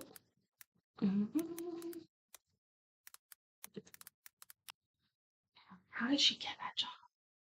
In Kalamazoo, you guys.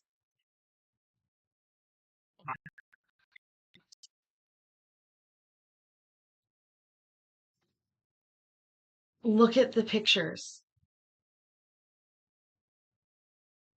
Oh my god.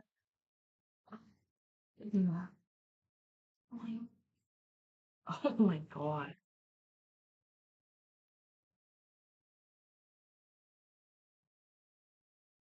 That seems like a lazy stripper to me. Um, stripping is hard work. Bartending at a strip club is different. 2018 New Year's party, guys. 2018 New Year's party at Angels Gentlemen's Club in Kalamazoo, Michigan. And she's complaining about lifestyle, right? It looks like this place was pretty hoppin' back in the day, but nowadays, not so much. Exotica, Sunday, May 15th. Doors open at 6. Show starts at 8.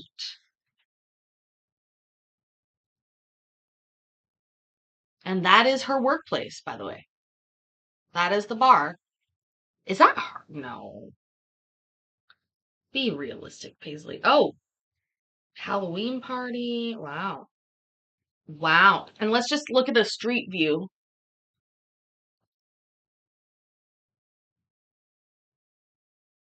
It's in a little area. Oh, it's a little area.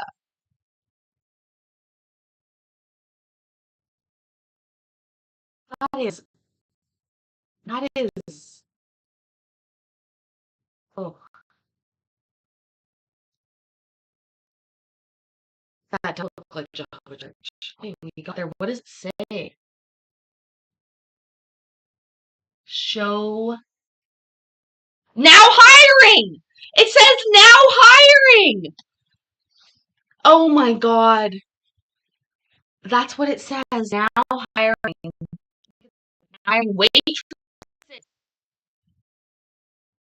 Well, this is how she got it. Obviously, this is how she got this job. Came looking on the road.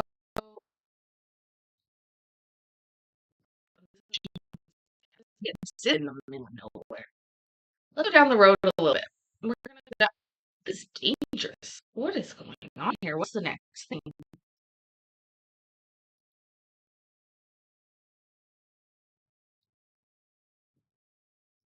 What is it? What is that kind of thing? Who's your retirement savings?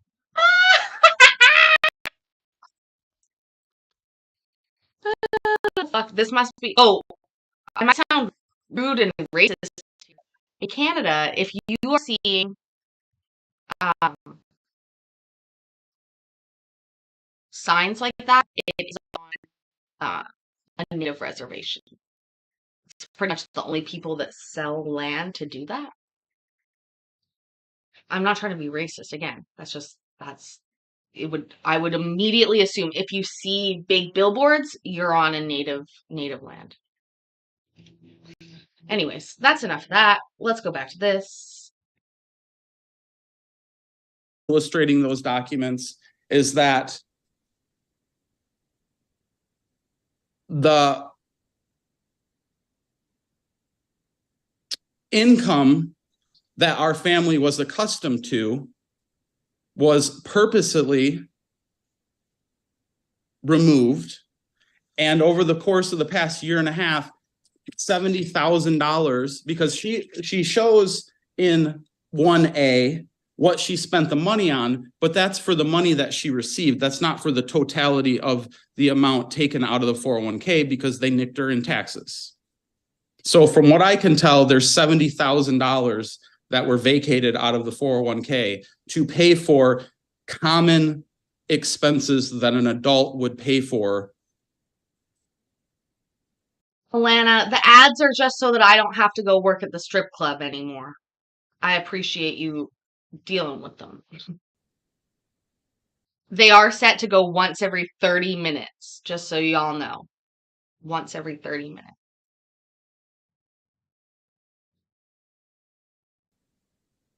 Which are no longer assets that could be divided now in divorce.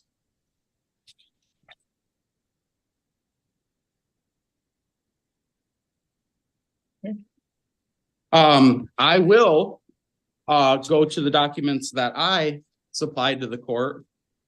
I will start with defendant document A.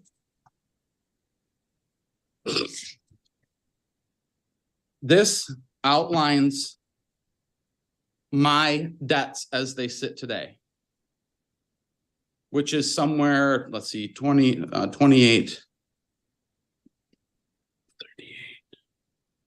45,000.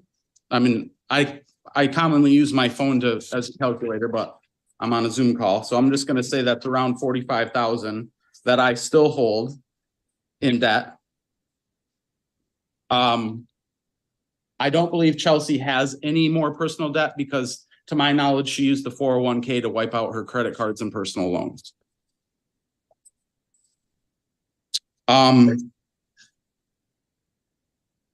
Then I will go to, in good faith, I will go to document D, the last one, because that's the only one that really matters. And this outlines the large value or larger value assets that I hold. One is that 4Runner, but as we said, that's off the table. I actually inherited that vehicle when my father passed, so it doesn't count in divorce either way. But that does outline the 66 Mustang that I owe and the KTM dirt bike that I own. The other dirt bikes that are in the family possession are those of my children. And they will maintain those and keep those dirt bikes.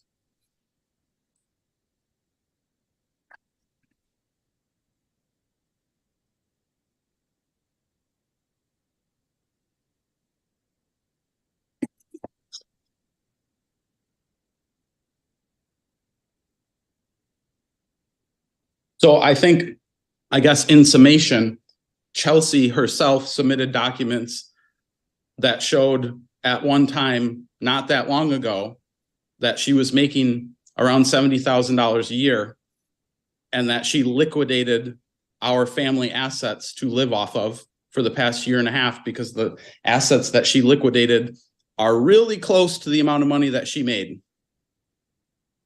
And now they're not left to divide up.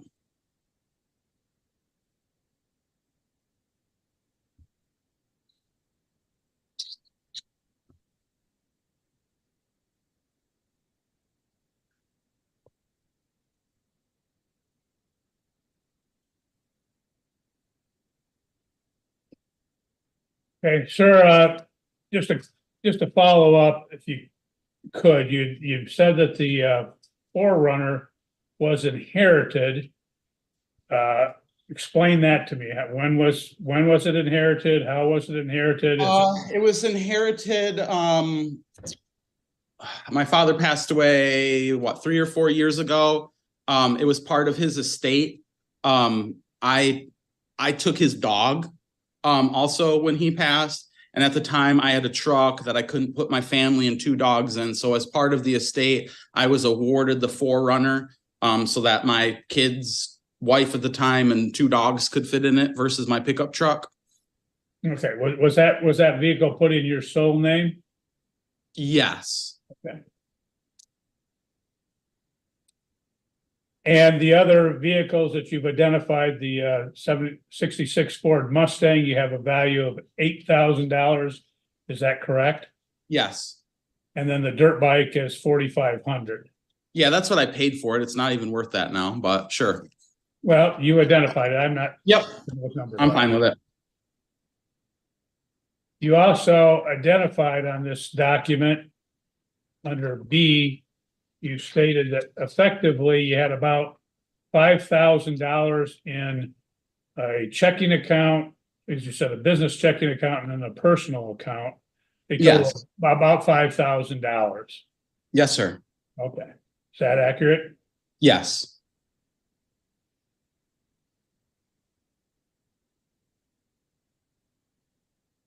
And presumably you wish to keep those accounts. Yes, sir.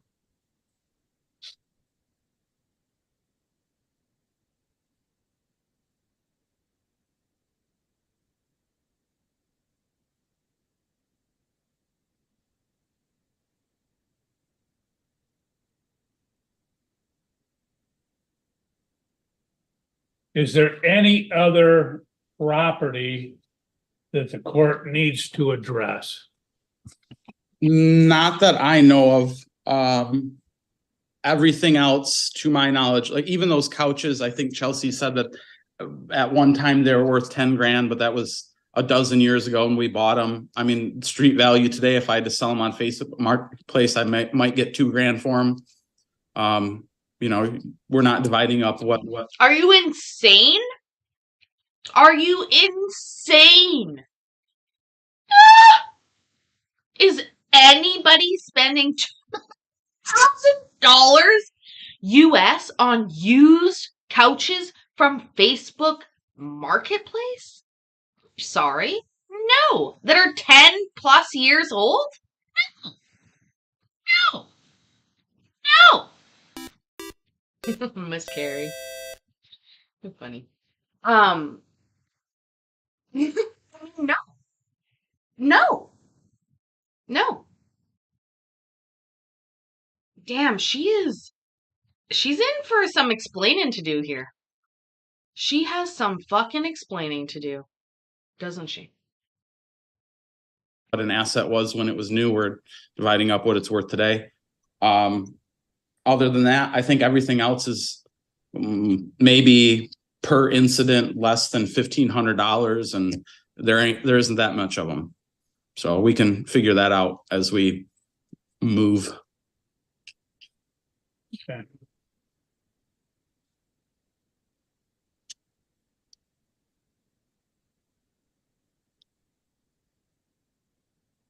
You had identified some debts, but I don't see any verification or anything of that nature. Do you have anything to verify and confirm the debts, or is that just your assertion? I could supply. Don't say you could. Today was the Yeah. trial date. You had to have supplied that prior to today's date. I just filled out the paperwork that this court supplied. It didn't ask for receipts, but I gave it in good faith that that's what I have. Okay. Anything else, sir, that you would like me to be aware of? No, not as far as assets go.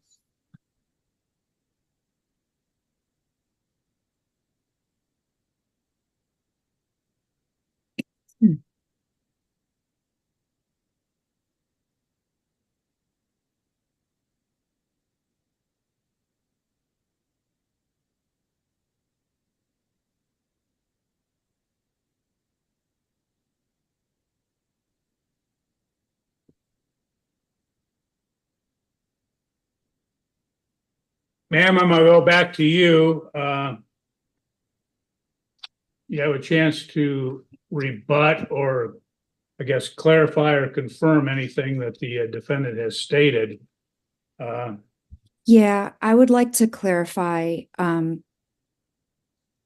about quitting my job. Okay, go ahead. I did not quit my job. I went on medical leave in 2022 due to stress. Stress. I was gonna say it. It's fucking stress. Stress from having to make so much money. It's so hard to support a family. I know, bitch, because I fucking do it. And guess what? You cry into your pillow at night and then you get up and you do it. Or you find a new job. Why do you think I've had so many jobs? You go find a new fucking job. Like, and seriously, when she said lifestyle she didn't want, is he the normie? And she just wanted to be, and he wanted to be married and she's a freak and strips and anyone who bartends at a strip club is a dancer. Is that true? I don't know. I don't know. Awesome, Bob. Join me. I have to roll another joint. This is why I need a production assistant, you guys. Or maybe I should just quit my job. Because life is so stressful because I gotta roll my own joints. We have 34 minutes left. This we've been going for 2 hours. Oh, no, it's not true. So some bartenders aren't strippers. I would imagine that they would need bartenders, right? Larry Bieber! I get yelled at in this house quite a bit for my weird yelling. Yesterday, my ex was like, "What were you squawking about yesterday?" I was like, "I don't know. What are you talking about?" He's like, "You were literally squealing at one point." I don't even remember what it was, but I'm sure it was something with you guys. And it impacting my health, increase in migraine and also just emotional anxiety and stress, causing me a lot of mind fog and trouble in performing my work. So with the grace of my work, my prior work that had funded our family, for that lifetime that I can show,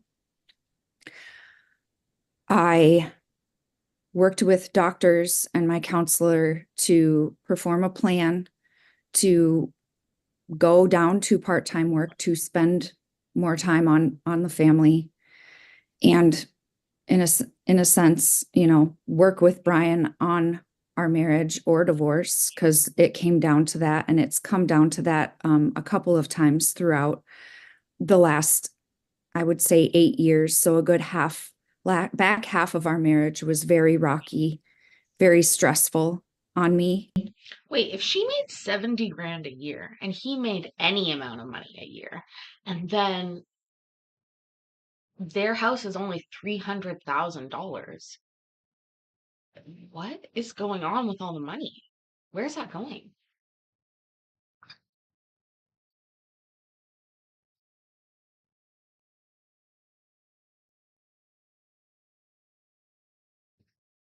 That's confusing to me, right? Like, shouldn't you have a house paid off pretty quick if you had 10 that made $700,000? I guess $10,000 couches, Madam Savage. Yeah, true. Coke. I mean, I'll just say this. If you are people in, how do I say this? Drugs are everywhere and expensive. And it came to a head in 2022 where I needed reprieve from that. And over that time, I had asked for that help. He was climbing financially, which is why I asked for that in good faith, getting that lifetime income report that only takes a short minute to get. And that stress solely placed on me over this time took its toll. And I did what I could to get the hours I could from my work. They could only promise that I was a flex contract worker, and I was hoping out of that, in agreement with my manager at the time, that I should, get around 20 to 30 hours a week, possibly, working on projects and supporting my team. That business changed. Over the course of 2022, I was given some hours, and then it slowly fizzled into nothing. So I am still able to be a flex worker, and I am on that roster for being a flex worker in my graphics position. There just isn't any work, and it's, they have to pay me to clock in. If they don't have the work, they cannot pay me, obviously. So I went out, I found additional work to start supplementing and getting back to work, because with my plan from my counselors and my doctor, there was a go back to work plan. And I did go back to work, and I have been working. He says part-time, although I fill in contract hours at Angels Gentlemen's Club for office hours, as well as pick up bartending shifts as needed, as I'm a backup to that. And from there, that income wasn't great. What does somebody do in the office at the strip club? Count money? I'm not trying to be rude at this point. I'm trying to be really serious here. And if that's the case, then bitch, if you're working full time and then picking up bartending shifts, first of all, you should be making bank. Yeah, I work as a consultant in the back room. This is weird. Count literally dirty money. All money is dirty, Lexa. Way out coke for the strippers. Oh, somebody said strippers love coke. Everybody loves coke, but you can't do it. So I added Ned's, which is another letter of intent in the exhibits Brian brought out under. Is Ned's another stripper place? This is really weird. Did she just say Ned's? What is Ned's? Wasn't great, so I added.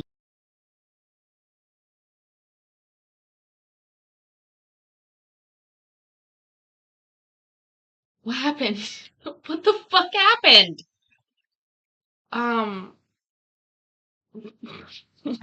Been there. Okay, let's try this again. Counselors and my doctor, there was a go back to work plan. And I did go back to work, and I have been working. He says part-time, although I fill in contract hours at Angels Gentlemen's Club for office hours, as well as pick up bartending shifts as needed, as I'm a backup to that. And from there, that income wasn't great. So I added Ned's, which is another letter of intent in the exhibits Brian brought out under income. Exhibit B. Kind of give me an idea, ma'am, in a given month, how much, or you can do it by week, whatever it works out, on an average, what is your average income? Right now, we've estimated that, because it does flex with tips, to be around $2,800. A week? She's got to be saying a month. Ned's is a restaurant and bar. She's a graphic designer. Okay? Get on Fiverr, honey. Like, I'm sorry. You're looking at somebody who hustles. So I have no fucking. I don't feel sympathy for somebody like this. I'm really sorry. Somebody that is a graphic designer and has the ability to do that. I don't have any degrees like that. I can't just pull that shit out of the air and do a job like that. So I still hustle. But it's very frustrating to me when I hear somebody like this. And I get stress. I get mental health. Mental health matters. Stress is important. I've had to change different jobs and all that kind of shit. But this is almost like if a guy was like, here, think about this. If a guy was willfully reducing his income, we would not be happy. You got some diamond painting kits? That's awesome, Lisa. Uh, I gotta roll a joint. I gotta roll a joint. I'm pissed at her. I'm pissed at her face. I can't believe I compared myself to her earlier. Of course, I'm more beautiful than her. Look at her angry soul shining through. My gorgeous, beautiful, happy soul is shining through. A A month? month. Yes, a month.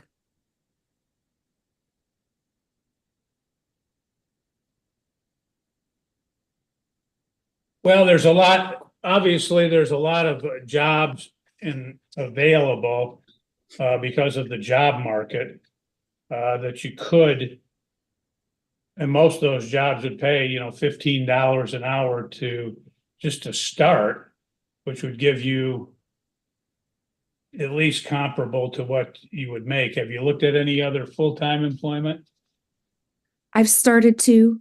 It's a challenge because I'm investing myself into Ned's right now, most of my time, to open another branch of their business, actually 2 more branches of business, because there's significant growth where I would become a manager. And that has been the path I've been taking to become a manager and make more than $15 an hour as I'm building and getting my tenure there. And that business, one of which has a letter of intent in there to be mine.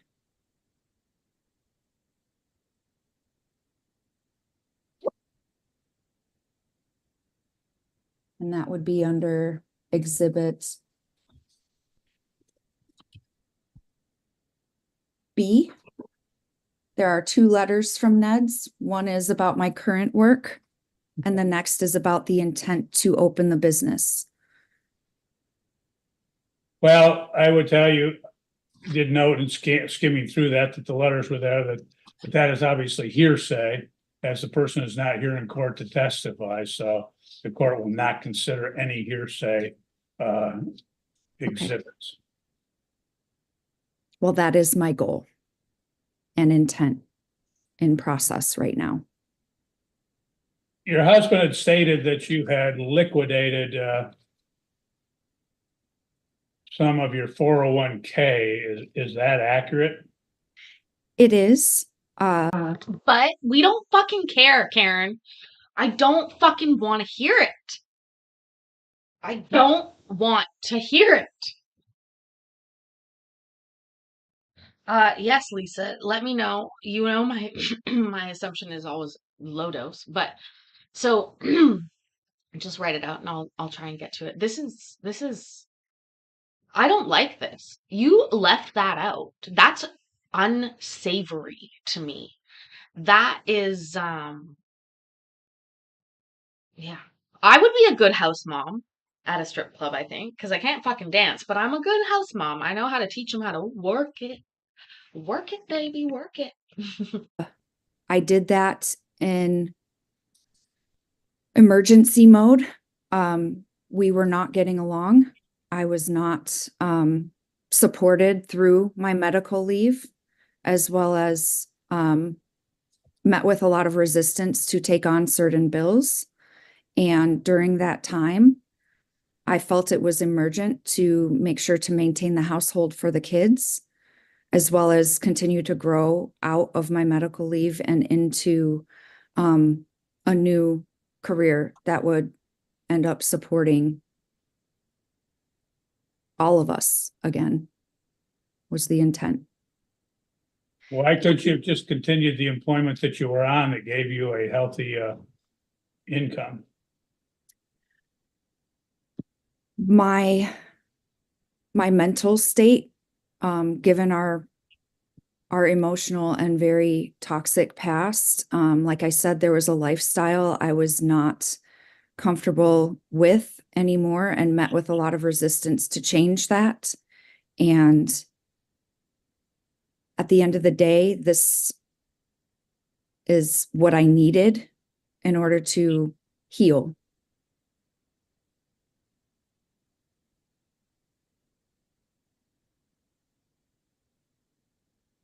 And I'd also like to say, over the lifetime of income, there's never been a life savings of any kind on his part. So RSO, yeah, RSO is Rick Simpson oil. You guys have heard me talk about that before. That's what goes in the suppositories that we talk about. That is basically an infused oil. So I would go with Lisa. I bet your other edibles were also made with a similar product. So you're probably fine doing the same dosage. But if you want to be careful, you could do half of what you would regularly do, but it should be fine. What you will want to keep, no. I'm just saying the Rick Simpson oil is what goes in the suppositories. It's also what you can put into other THC products. What I would say is that if it's an indica, you're not used to it. So indica indicates that they've kept some of the strain effects with with it. So that's gonna make you sleepy. Indica is called that because of the linalool, or sorry, the myrcene content, not linalool, myrcene content. Also, by the way, you guys, remember, I talked about this yesterday. If you're using suppositories of THC, you're doing that for a medical reason. You're doing it to get very high dose THC in your body, like over 500 milligrams, which would fuck most people up, i.e. Lisa's thinking about taking 5 milligrams. And 500 milligrams would fuck a lot of people up. If you take it in your butt, you bypass the liver, which is where the psychoactivity of THC is actually transitioned in your body, and so you don't get high. But if you need to take it medically, that's why you take it as a suppository. This is the Weed Information Channel. Hector, thank you. And yeah, sativa would be energy. Where can you get suppositories? You go to any dispensary and you ask, and they will let you know. If you can't find them, go ahead and look up Rick Simpson oil or Phoenix Tears. That's another name for Phoenix Tears. And the Phoenix Tears are going to be like if you were to take the oil, it comes in a syringe. It's very dark, black almost, and the dosage of that would be half a grain of rice for taking just Rick Simpson oil or Phoenix Tears by mouth. It doesn't taste very good, but it's fine. One time I would also recommend heating up the syringe before you try and squirt it out. And also I have a good method of squirting it, because one time, like, you literally put this on your finger and I like literally squirted too much. And I like looked at my finger and I was like, all right, so I guess I'm getting fucked up today. Took it all. But for the most part, Lisa, if you're used to taking 5 milligrams, take the same equivalent, whatever they would think 5 milligrams is, and you will be good.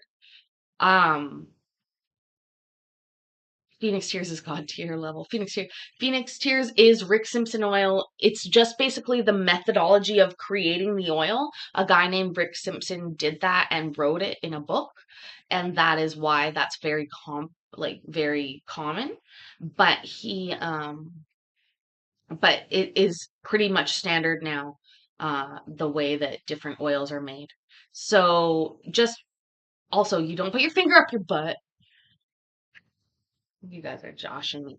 Anyways, as a reminder, always start low and slow. If it doesn't affect you the first day, then you don't get to take more that day. You got to try the next day. That's my rule.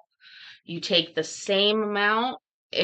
So if we're starting with 5 milligrams and you don't feel anything after an hour, you don't get to take any more. You just deal with it. But tomorrow you would take 10 milligrams if you didn't feel anything with it. And that is what I would That's how I would recommend it. And that's how I prevent people from getting greened out. Because what often happens is somebody will take their dosage and then they don't feel it for a while and then they're pissed off. So they take another big bit. And then about 10 seconds after they take that, they start feeling high from the first bit. And then they just, and then, and then, and then, and then. So the best way to deal with that is being logical about it, which is you take one dose on one day. If it doesn't work, you can double that dose, do it the next day, etc. I know he And as a reminder, if you take it up your butt, you will not feel anything or not get high. You do not get psychoactively high when you take it up the butt because it bypasses the liver, but you need it to be activated THC. We talked about this yesterday, decarboxylated. Decarboxylated means that it has been heated. How do we decarboxylate a joint? We light it. How do we decarboxylate edibles? We bake or we heat the oil or heat the weed up within an oil or a butter. How do we decarboxylate oils that we want to dab? We heat the dab rig up to 710. So, you know what I mean. The decarboxylation is important for marijuana. It's in fact the way that you can get high. If you don't decarboxylate it, you will not get psychoactively high. I promise. showing savings now, but the income volatility due to, his projects, which the farm was one of many that he tried and most failed up until this point. So his income contributions to the family had never supported us in the way mine has. And at the time when his started to climb and to become more stable, I was asking for help. I was asking him to please help me manage the family and to please take on, some of these family bills, including, electric and consumers bills, that kind of thing. Just mean, like he was saying, the things that all adults would need to pay, as I had been most of our relationship. So if I can revert to exhibit, give me 1 second here, please.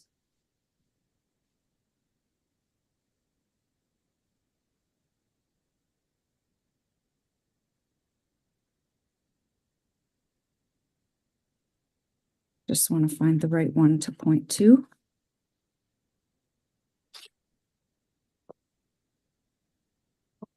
Also, reminder, some people have retroverted uteruses like me, which means that anal sex hurts like worse than you could imagine. Well, none of the proposed exhibits have been admitted, and they've not been asked to be admitted. So, court simply will not reference those until they are admitted. How do we get those admitted? Well, what you do is you have to lay a foundation to admit it, and some. Obviously, I don't know if defendant's going to object. He may object to an exhibit, so you have to address and lay a proper foundation. The foundation would be that whatever the exhibit is, that it's an accurate representation, that it's not been altered in any way. And again, I can't speak to it because each of these proposed exhibits are different. So there's a lot of different foundational requirements that have to be established to get those in. Again, and it's subject to any objection that the defendant may make, or vice versa. The same thing as he has an exhibit, you have a right to object to that as well. Okay. And so if you can lay a foundation and there's no objection, then the court will admit it. Otherwise, the court won't, and then we'll not consider it. Okay.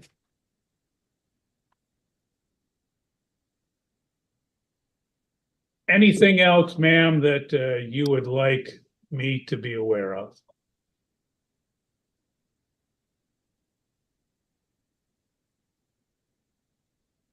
Just the emotional side. There's a lot that went into us coming to this point. I didn't want to be at this point. I wanted growth over our relationship. And over the course of our counseling, mine individually and his, his sparse participation, especially as of more recent years, led to this. And to me, I made the decision to file because of unhealthy circumstances. And I'm looking for healthy for my children and for myself and for Brian. The only other thing that I can think of that we have not discussed today was his recent incarceration. Okay. Unless that hurt. pertains to property, the court's not interested in that. Okay. So in terms of property, no, there's nothing else. It's just that fallout. Do you acknowledge? That's just called fucking slander, sweetheart. Or fucking just trying to drag him through the mud. That's all that you're trying to do here. And honestly, your thinly veiled fucking shit isn't even good. She wants to keep it clean and keep it legal. This bitch be fucking making me upset. Had to roll another joint. As the defendant stated that over the last year and a half or so that you depleted approximately 70,000 from your 401ks. Yes, I was met with resistance to help pay bills, which are in exhibits in this, if I can call those forth. Okay. Anything else that you'd like me to be aware of? I don't think, Hunter, I think the only difference is that he didn't actually make a big deal about her working at the strip club as much as the fact that she didn't declare the income. I think that was the main issue there, is that he wanted her to declare the income and she didn't. And yes, love Mangum.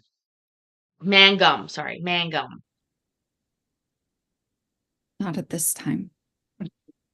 Sir, is there anything else that you would like court to consider? Well, I guess I would have to do, how did you say to submit evidence? Okay, what you have to do is you have to identify whatever the exhibits are. You have to identify the reliability of the exhibits, obviously that they're relevant, and then you would have to move to admit those particular exhibits. And that'd be subject to any objection that might be made by the other side. All right, so I will start with 1A that Chelsea submitted. I believe this illustrates. Chelsea didn't submit shit. Let's just be clear. Nobody has admitted anything. The judge has not admitted shit. Guys. This is so sad, but it's also like why you hire a lawyer. Right? Yeah. The topic of her liquidating our family assets over the past year and a half. Well, sir, she's testified. Let me say she's testified and acknowledged approximately 70,000 as you testified to. So again, the exhibit would simply be duplicative of her testimony. Okay, so that would cover exhibits 1A and 1B, correct? Okay, I believe so. You're offering, sir, we're amateurs here. We've never been through this. I apologize. Tell me about it.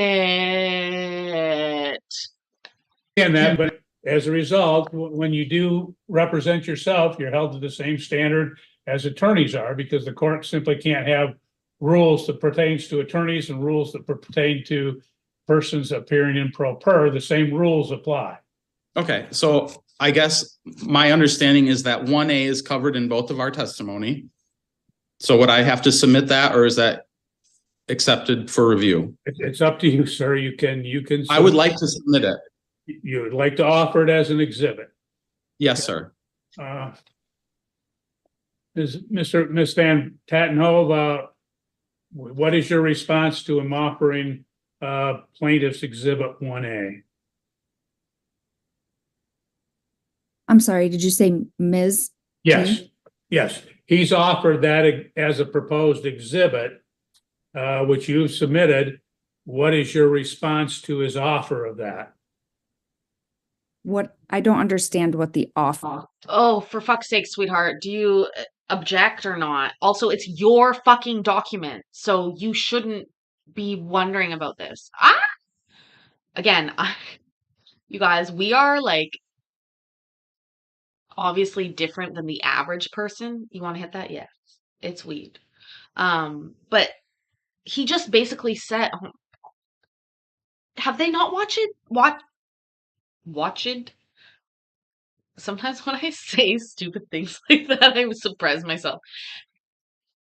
Have they not watched any television or law stuff? Like, you could come on to a channel like this. You could look up divorce hearings, Michigan, and I guarantee you could find fucking, or if you knew this is the judge you were going in front of, do you not think I would have looked up the judge I was going in front of and find that he has hundreds of hearings in front of him? I would be watching that shit. Right? I can't speak tonight. Sawed, watched. I mean, that's the You truth. have an exhibit, the exhibit's identified, you offer it into the court as an exhibit. You have a right to object to the offer for whatever reason that you might have to object to that exhibit. I'm just asking you if you have an objection to his offer of the exhibit. No, it is the truth. It Okay. is an exhibit. I Okay. provided it myself, so. The court will admit plaintiff's exhibit 1A, there being no objection. Okay, I would like to identify exhibit 1B. Nope. You would like to offer exhibit 1B for admission? Is also part of the 401k.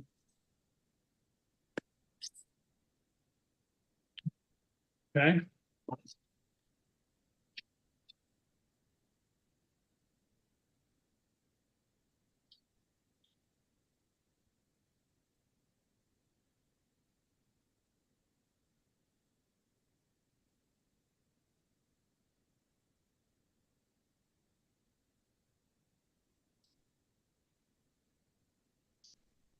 That's the, it says Eaton Savings Plan. Is that correct? The 1A is the Eaton Savings Plan, I believe. Is part of it. And then 1B is the Matthews. There's two different 401k accounts. Well, the way they're identified by the 1C is the Matthews, 1B is the Eaton's plan. Gotcha. Sorry, my sticky note may have moved on me.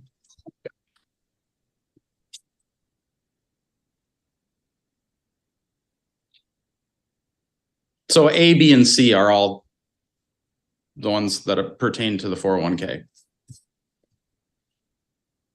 And do you move to admit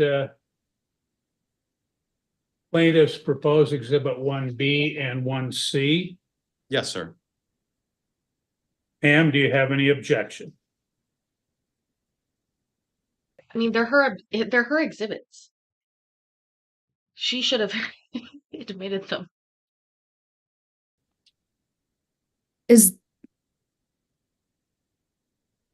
I just need a moment to think, please.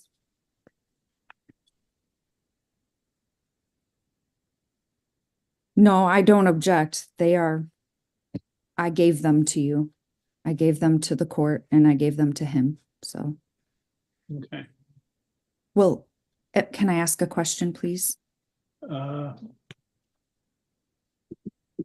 Let me address this, or do you have an objection at this point? No. Okay. Court will admit plaintiff's exhibit 1B and 1C, there being no objection.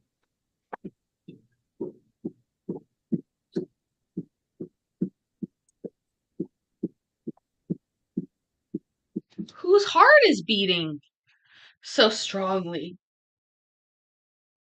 Is that what you sound like when you're in love? Does Brian still love her? She thinks just because she gave him to the court that they are evidence. Not only that, Miss K, but she thinks, like, I don't understand why she's so upset about. Yeah, it was at that moment that Chelsea realized emotions don't matter in court. And you know what, guys? Hold on. If she took 70K out of the 401k in the last year, that's more. She's going to owe him money.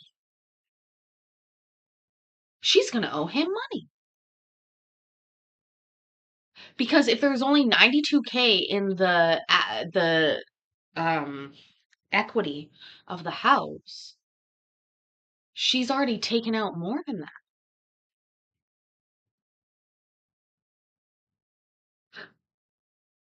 Wow. She is going to be pissed at the end of this.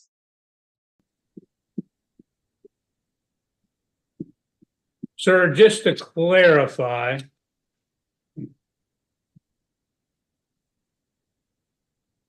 the Eaton Savings Plan showed sometime prior to the filing, the date of filing was 7/31/2023, showed a balance in the Eaton Savings Plan. Well, it'd probably be somewhere. As of 1/13/23, it was just over $16,000. Is that, well, it's in the document. Is that accurate as best you understand as of that date? Yes, I believe that it was around 22,000 at date of filing, but in the document A, it shows that she took another $18,000 out even after she submitted the court the $22,000 in the court documents, and now it's down to $4,498. So even after it was submitted as an asset to the court, it was further liquidated.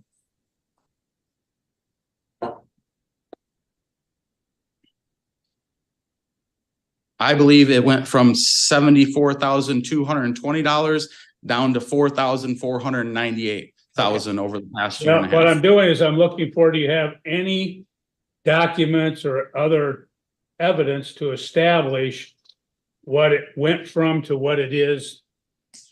In that paperwork, it says the $73,699. Where does it say that, sir? Under Eaton statement. Yeah, she admitted it, Judge. We don't even need the documents because there's undisputed testimony.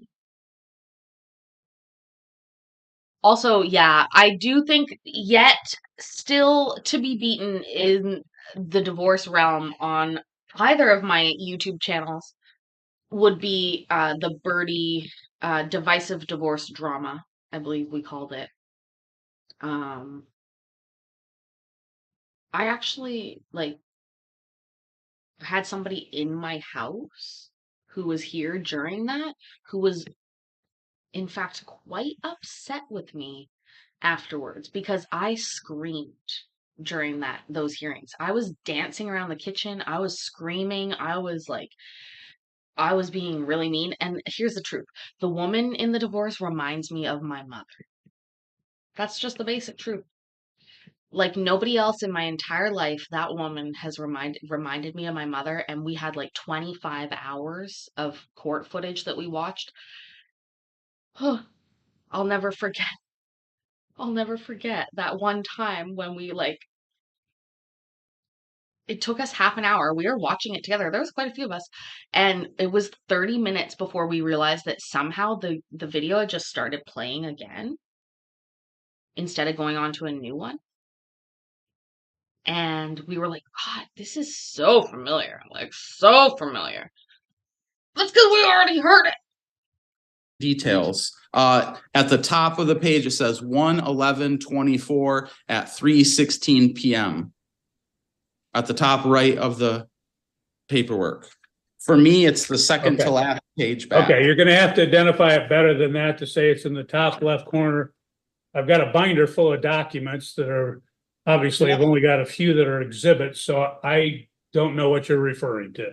Okay, so in 1B, Okay. What page? oh, there it is at the bottom. Let's see. So 1B is the Eaton. That is page 1 of 3.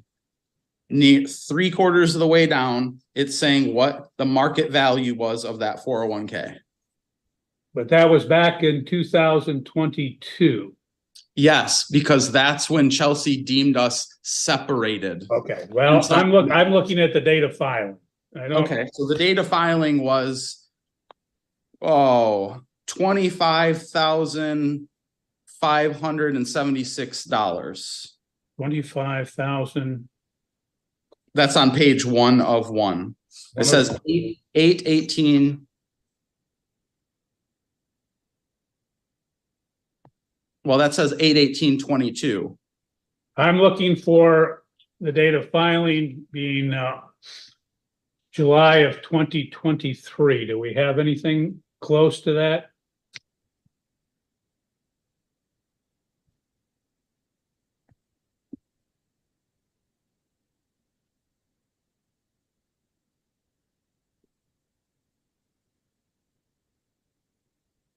I've got 11/28/23. That's on page 1, $22,852. What would, give that to me again? What On page? page 1 of 1, Okay, 11/28/23. That date, that's the closest date I can get. Let's just imagine for 1 second what this court record is going to look like. This doesn't seem very fair.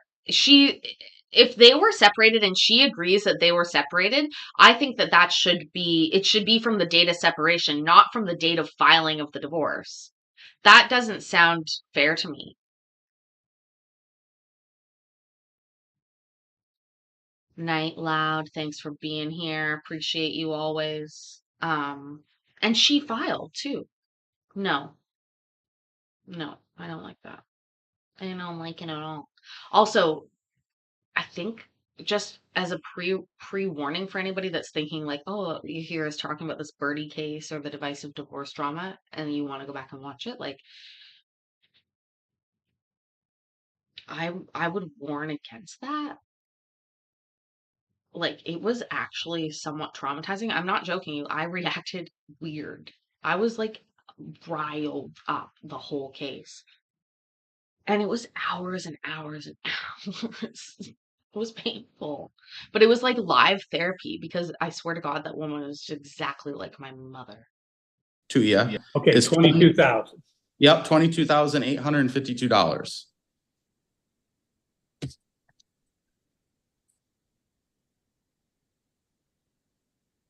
Okay. So we've got that date as closest to the date of filing that we have. Yeah, I guess what I was trying to illustrate before is that it was. No, and B, that she was horrific and so was mine. And they're just, it was so, like, even down to the architecture degree and like there's so many similarities that it was just like not funny. And just the words out of her mouth, I've heard so many times. Oh, From the time, go ahead. That's fine.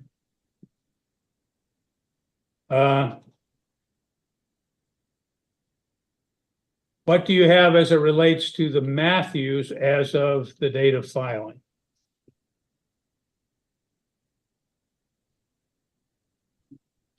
As close as you can.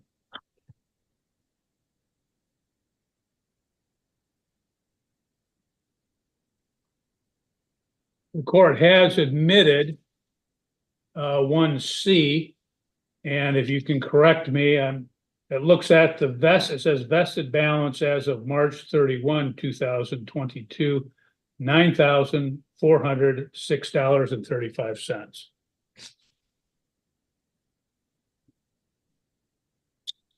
Yeah, hold on, I'm rifling through it.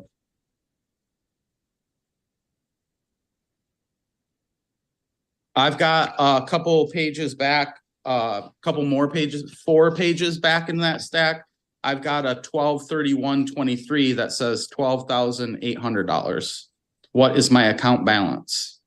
That's December 2023. Yes. Okay, I said I wanted to look at something close to the date of filing. And the best I have is the March 31, 22. Unless you have something else better. Well, I mean, isn't the day after that? I mean, 12/31/23 is closer than March 31st, 22, right?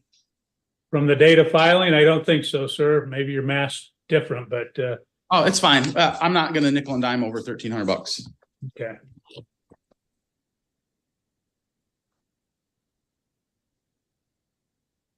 Okay. Anything else, sir?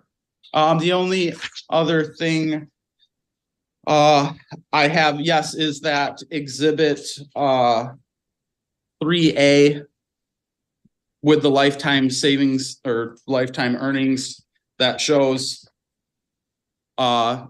Chelsea's significant fall off in income in 22, which would directly correlate to those 401k statements. I will go on the record to say that I paid bills towards our house. I paid almost 50% of our total bills. So when Mrs. Van Tatenhoves makes statements as if she paid for everything, that was not the case. She did not pay for everything. The car she drives, I paid for the whole thing. I contributed to utilities for the past year and a half. I've paid half the mortgage and all the utilities, all the cell phones. And Wait, so she also, wait, so where did all the, oh, she got a drug problem or a gambling problem or a shopping problem? Those are the 3 top ones. Or food, fast food addiction, maybe. But I don't I don't know how you can possibly, if somebody's paying half the mortgage, half of the utilities, all that kind of stuff, and you still brought in how much money? Like that's, or she stashed it. Jonathan, yeah. See, see, my brain's like, she's doing drugs, she's gambling, she likes the strip clubs, the strip clubs, the strip clubs. Well, she works at a strip club, Courtney. Oh, maybe she spends all her Skrilla at work. She spends all her Skrilla at the job, paying off the girls' student loans. Oh, if I could dance. Oh, if I could dance. I can't. But I don't think people would pay to watch me fall ungracefully. I think, I don't know, my brain, I guess she stashed it. It's coke. Oh, Loud's like, I have to get up to answer this, and I told you I was going to sleep. I think it's, she could have stashed it away though. It's, I mean, she does look like she has a deviated septum a little bit, allegedly. But yeah, I think she did half and half. She snorted half and she sported half away, spirited half away. Allegedly, in my opinion, I don't know. all the internets for our house. She did contribute. Wait, a man of my heart. Did you just say you paid for all the internets? Payment here and there on specific bills, but it was nothing frequent or you know. Okay. Sir, I didn't get through any testimony as to your current income.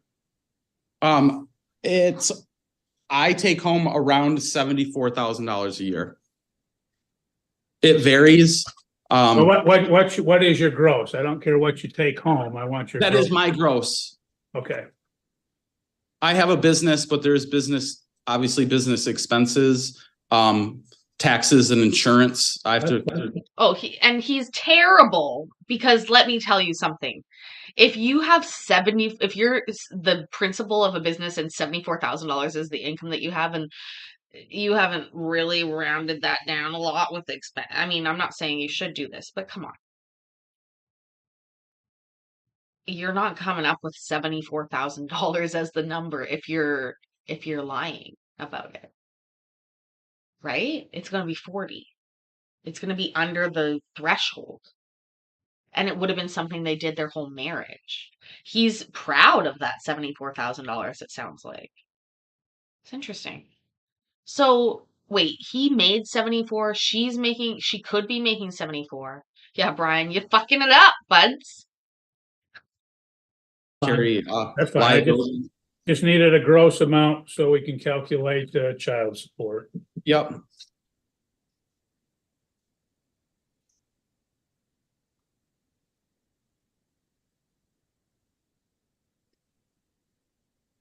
I did have a question with child support. From my understanding during mediation, the factors that are taken into account are overnights and insurance. Is that yes? correct? If there's someone who's paying the insurance, that would be a deduction from their income. Okay, I do wonder if lifestyle costs are factored into that at all. No, they're not. Okay. Okay, anything else, sir? I will submit my exhibit A that shows my current debts. I will submit B, which has my bank account statements on it. Okay, we'd already got testimony about that, so. Yep, and D. I just want to make it known that I submitted it. Okay. Okay. Anything else? Not to my knowledge, no. Okay, ma'am, any additional testimony or witnesses or exhibits at this point? Yes, I would like to call forth exhibits, please. To his statement on paying everything or paying half of anything, I would like to call exhibit 3. These people watch something wrong. You're not calling any paper. It's so bothersome to me. I'm bothered by it. Why are you fucking cramming all this into the last 5 minutes of this hearing? I want to hear the judge rule. And every minute that you're speaking, you're ruining that opportunity. Do you understand that, Chelsea? With a Y? E.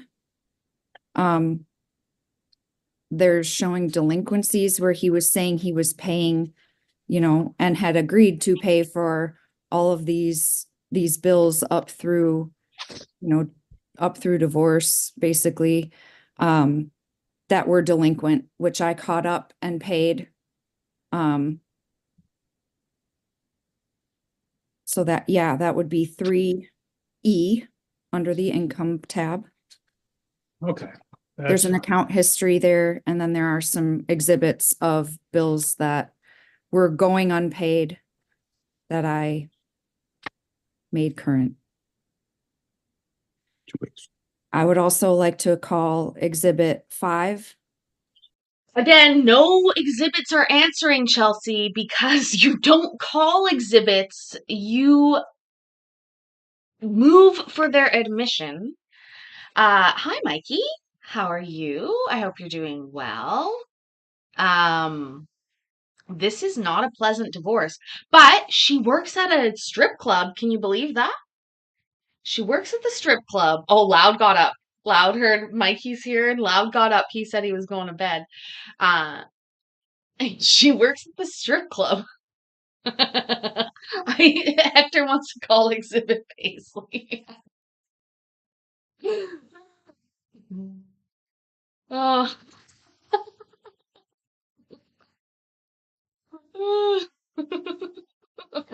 your right hand.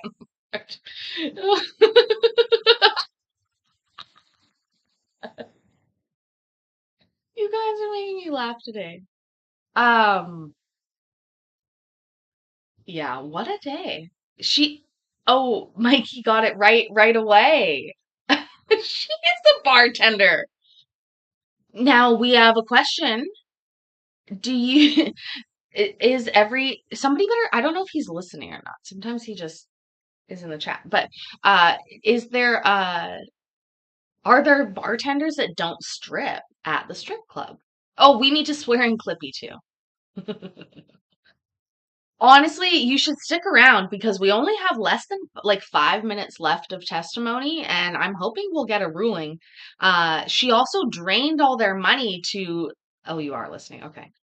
She drained all their money so that she could follow her dream of working at the strip club and Ned's restaurant.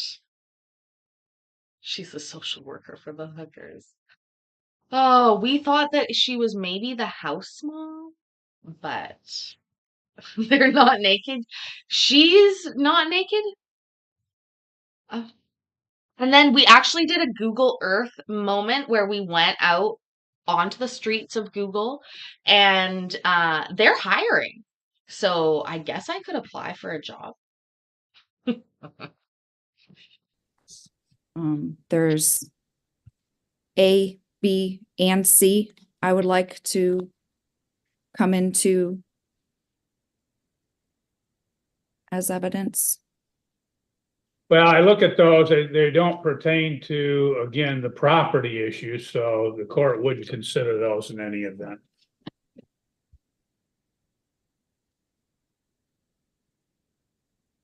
Okay. With that, it looks like in this particular case that we have concluded the testimony and offer of any evidence. So Ms. Van Tattenhove, you have an opportunity to make a closing statement if you wish to do so. In my closing statement, I would like to say that my kids, our kids, are of my most important, thought in this whole matter, and their stability. And moving them would be detrimental at this point. They've already moved out with their dad.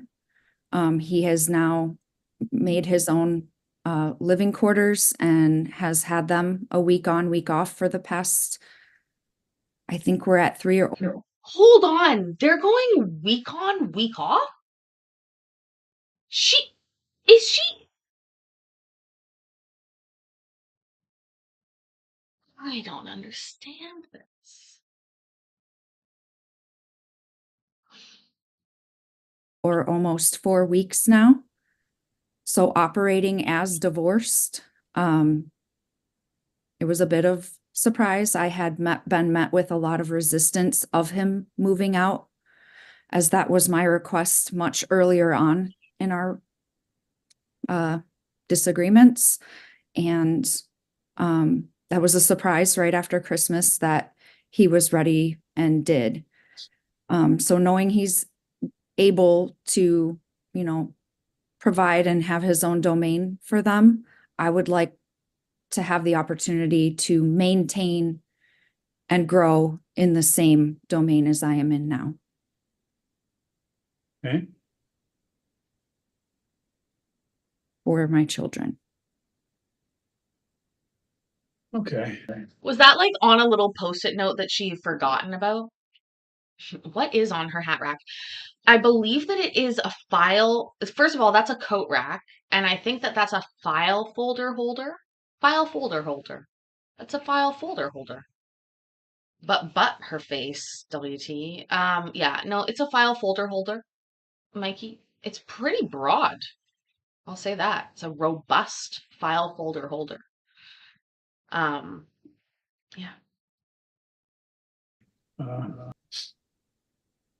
Anything else in your closing argument? No, sir. Just looking for fair. Okay. I do have something to ask, only that again, because we didn't address it on your testimony in this matter. You filed the complaint in this matter back on or about July 31, 2023. At the time that you filed that complaint, had you resided in the county of Calhoun and the state of Michigan for more than 180 days immediately preceding the filing? Yes. And in this matter, you state that there had been a breakdown of the marital relationship to the extent the objects of matrimony have been destroyed and there remains no reasonable likelihood that the marriage can be preserved. Is that a correct statement? Yes, sir. Any chance that you can reconcile, live together as husband and wife? No.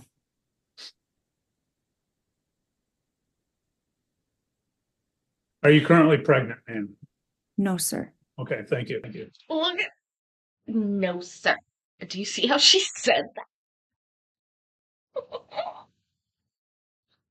Oh, this is why in other courts they give them a fucking little speech to read. How many file folders can a file folder holder holds if a file folder holder could hold file folder folders? Sir, any closing argument you'd like to make? Just that I hope the court takes into consideration the liquidation of assets over the past year, and the evidence presented that financial, I'm trying to think of how my mom put it, a financial abandonment. What? Brian! Brian! Why would your mom have anything to do with this? What are you doing? You didn't mention her ever before. Why would you say that now? God. This is terrible. This is just terrible. Ugh.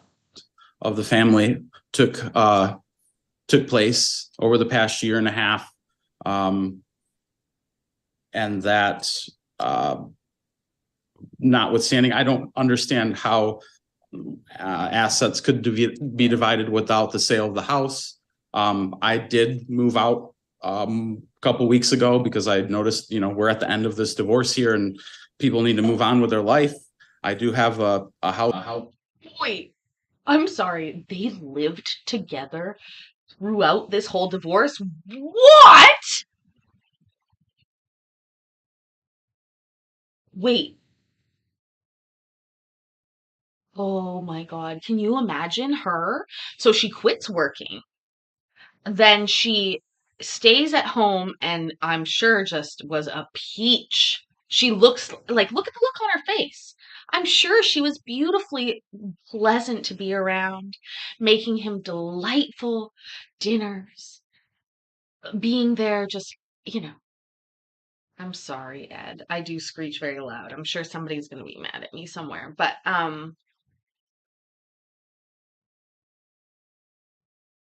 wow. So my ex-husband and I didn't get divorced for a long time, years, but we separated the day I said I was done.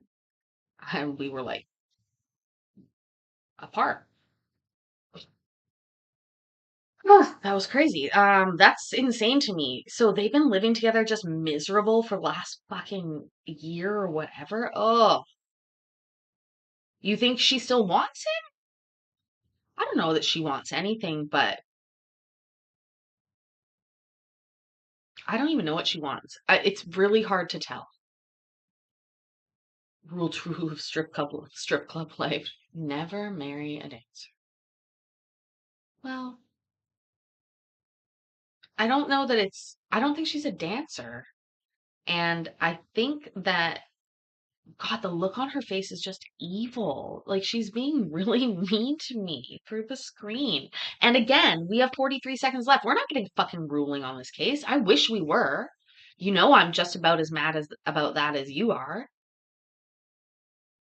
That's less than a mile from the school, and I have no issues if Mrs. Van Tatenhove cannot find adequate housing in the school district, being a full-time parent. She asked for the divorce, Mikey.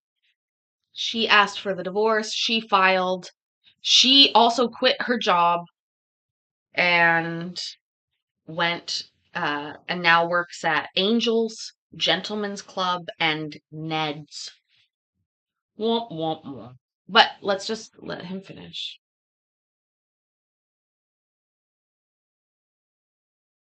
Okay.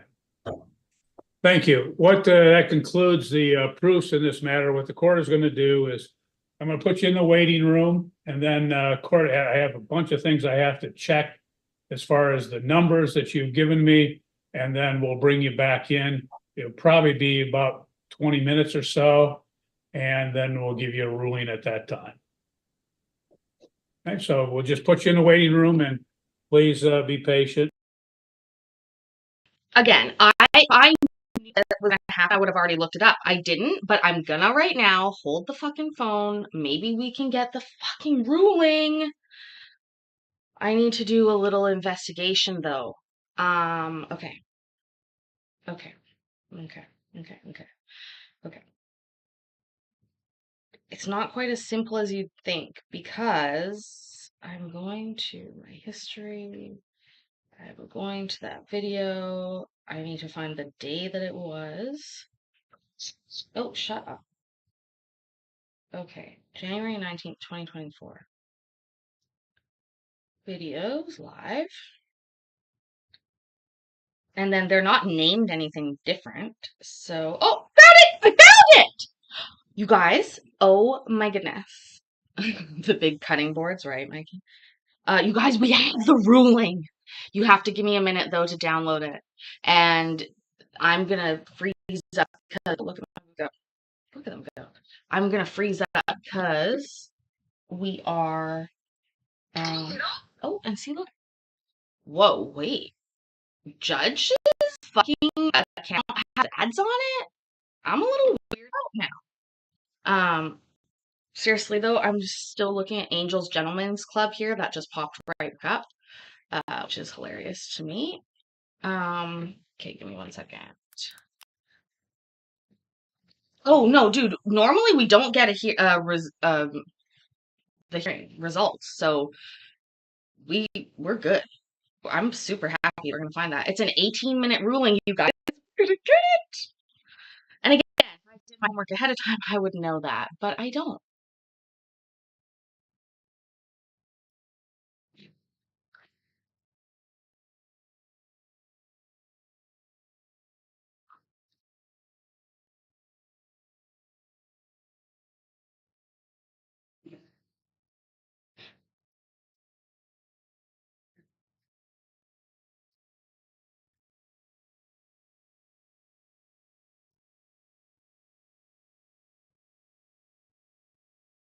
I do need 100K. I'm not sure that you can hear me still, or I'm sure it's breaking up. I'll be right back, I promise.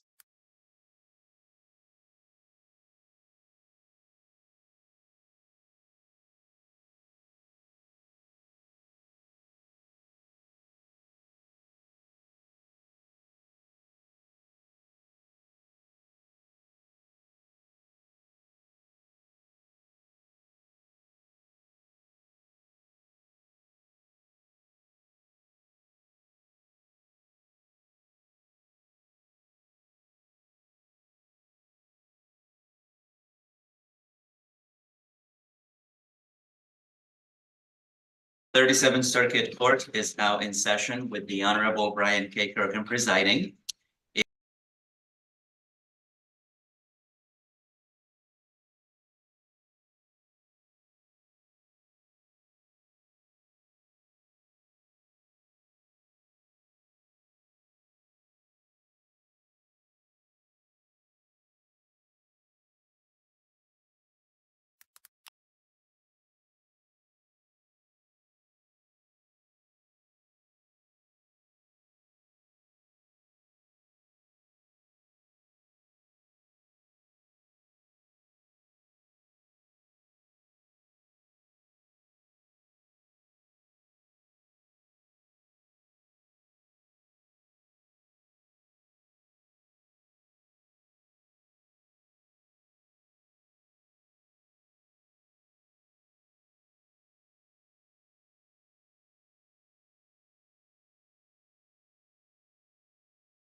Okay, we are almost done.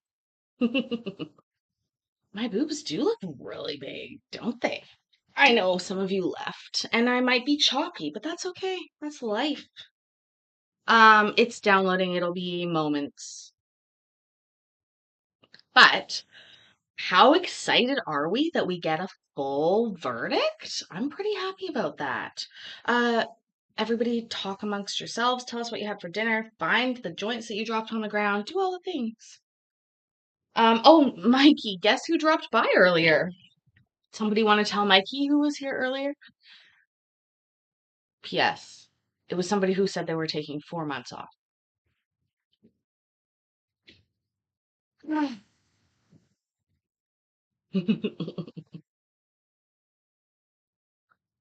um, it's just, it says, please be patient. You had Asian? What kind of Asian? I had tuna tataki earlier today. A little bit. Ooh, a PB&J for dinner? That sounds pretty good. Yes, you're right, Mikey. It was Nancy. My boob's itchy now. She was a mod on Colin's channel. I didn't know that. Also, Jonathan, who is going on Colin's channel on Monday? Did you make some announcement? No, it's Courtney. It's her maternity leave. That was fucking brutal. I loved it. That was, oh, thank you for that so much. Thank you so much for that. Also, Culvers I've heard about, haven't had. Judge Slavin will be, oh, Judge Slavin. Oh, okay. I gotcha. I thought it was done. I know the top of my head's done, but I fixed it. I lowered myself down. Always on Monday. Judge Slavin. Oh, I see. I don't I don't actually know how good of an idea it is to talk to judges. You're going on Colin next week too. What? We do have to plan your trip onto this channel, Mikey. That's something we have to work on, but I think I gotta use StreamYard because I just don't think that Streamlabs does it properly. So I think I gotta switch over to the dark side and leave Streamlabs at home. He's been slacking so much recently. It's not even funny, to be honest. But why is this gross? It'll be on the same day that Colin's live is. I'll just know that you were gonna go on his, and then I'll make mine the same time. I'm just joking. What are you going on Colin's live for? Is there something special? Uh, you and I both know that it is sometimes difficult to keep up with other channels when you are busy doing your own channel. So I I didn't know what was happening for Judge Slavin. Slavin. Is it Slavin or Slavin? We were talking about pronunciation earlier. So we already know I say pasta weird, but we also have found out I say plaza weird if we're eating pasta on the plaza. And then what's the other one that I say weird? Oh, well, we just call it a parkade here, which is where you park your car. And it's park your car, park your car. Even I know that sounds funny when I say it. Listen, Zed is not weird. Zed is my life. And pasta, it does sound very aggressive now. I know last time it wasn't an hour and a half, Ed. It was oh garage. Garage. Garage. Garage. It wasn't it was 40 minutes. I'm gonna be honest, but we're just waiting for this to download. And then as soon as it does, we have 18 minutes. I've already been going for over 3 hours. I may as well finish it.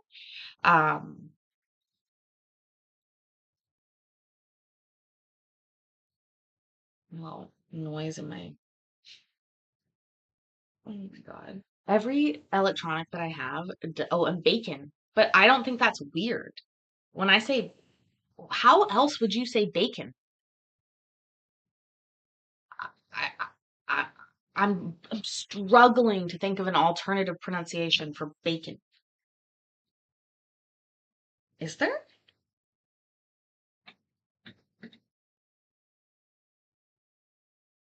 Bacon. Bacon, bacon. Oh, yes, it's now available. Okay. How delightful. Perfect. Okay. Give me one sec. I'll switch the screens.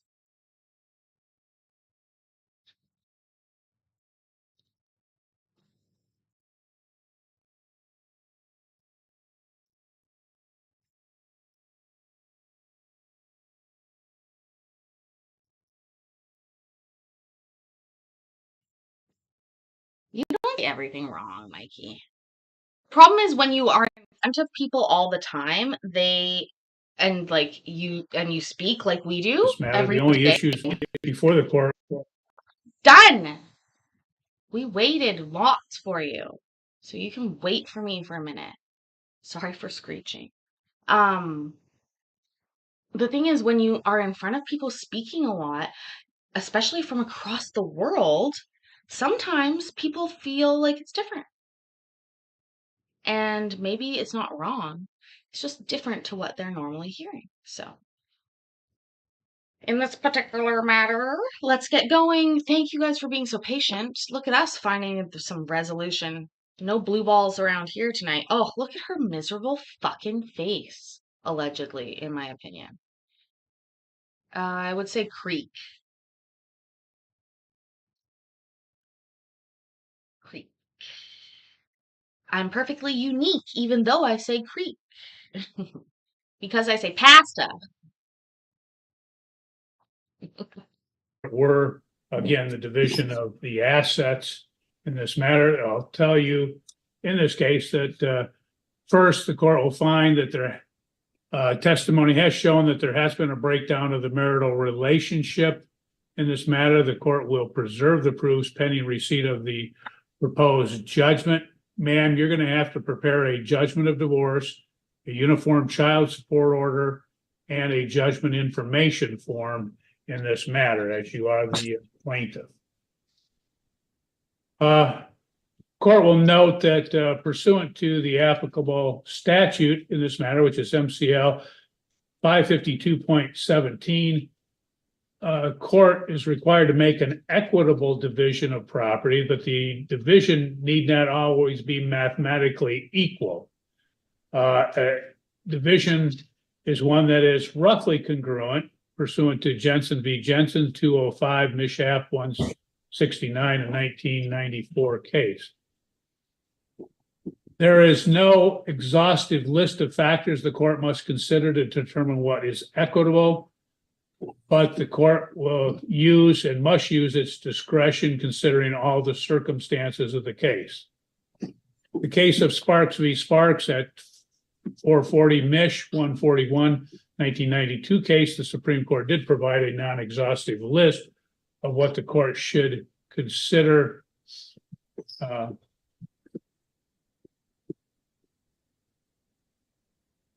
well, the citation to Sparks is inaccurate.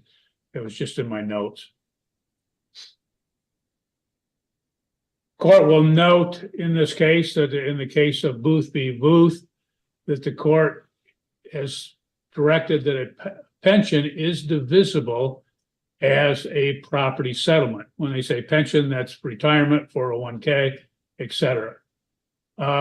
Court has to consider what are marital assets, and that's any increase in net worth that may have accrued between the beginning and the end of the marriage. And that's citing the Bone v. Bone case at 148 Mishap 834. Bone versus bone. They boned all the time, the bones. Oh my God. I probably think he did. Did he have a Stanley Cup? I don't have a Stanley Cup. I have a hashtag not a sponsor yet, Bubba mug. Also, let's just talk about something. Still hot on the top. When I take this off, it's steaming hot still. And this coffee is hot as fuck. You guys, I made this prior to this live stream starting 3 hours and 15 minutes ago, and this is still hot as fuck. Okay? Again, I'm not sure that that is really their marketing slogan for Bubba mugs, hot as fuck, but I would pitch that. Hot as FCK. That's what I would pitch. For 1986 case. In this matter, the court, in looking at all of this, the court does note that, and looking over the exhibits that were admitted in this case, the plaintiff's exhibit 1B and 1A, 1B, and 1C in this case, that it does show that at or about the time of filing, the Eaton's retirement did have approximately at $22,852. The Matthews had about $9,406.31, totaling $32,260. The current amounts that are left in that account, as testified by the plaintiff in the Eaton, is about $5,000. And the amount in the Matthews is $11,000. So those total $16,000. In this particular matter, half of the amount as of the date of filing would have been approximately $16,000. And again, the balance is approximately $16,000. So the court is going to award to the defendant the balance in the Eaton's and the Matthews retirement accounts as of the current date, which is approximately $16,000. So the court would award that amount to him as of today's date. Sir, in this matter, I'm going to direct to you because I'm awarding you those pensions. The plaintiff is going to have to include that in the judgment. But for you to get those, you're going to have to prepare what's called a qualified domestic relations order, a QDRO. And that would, in fact, award to you the balance. Oh, quadros are actually really hard. MB, am I right or am I wrong? Quadros, people, we hear lawyers talk about failure to file a quadro and different things like that. I think QDROs are really, really sticky in terms of paperwork, hard to do properly. And it is for the transfer of assets, I believe. It's not hard if you just fill it out right, says MP. Yeah, but it is like something that a lawyer would fill out, right? Qualified domestic relations order. Feel it hard and sticky. Brian seems sharp. I think he'll get his mom to help. I think he will get his mom to help. Also, I think he's getting fucked though, you guys, because she took out, okay, so if they're only splitting as of the date of filing, that's sneaky. I don't like that. That's sneaky. She took out a lot of money beforehand. And this is not legal advice, and it never is legal advice, ever. In those accounts as of today's date. So again, if she acquires other or accrues others in that after today's date, she's entitled to that. You will get in what's in there in today's date, which is the approximate $16,000.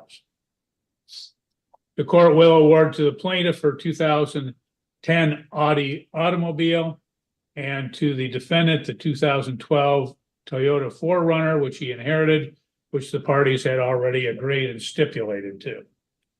The court would award to the defendant the 1966 Ford Mustang, his KIM 150 dirt bike, and KTM. Isn't it KTM, you guys?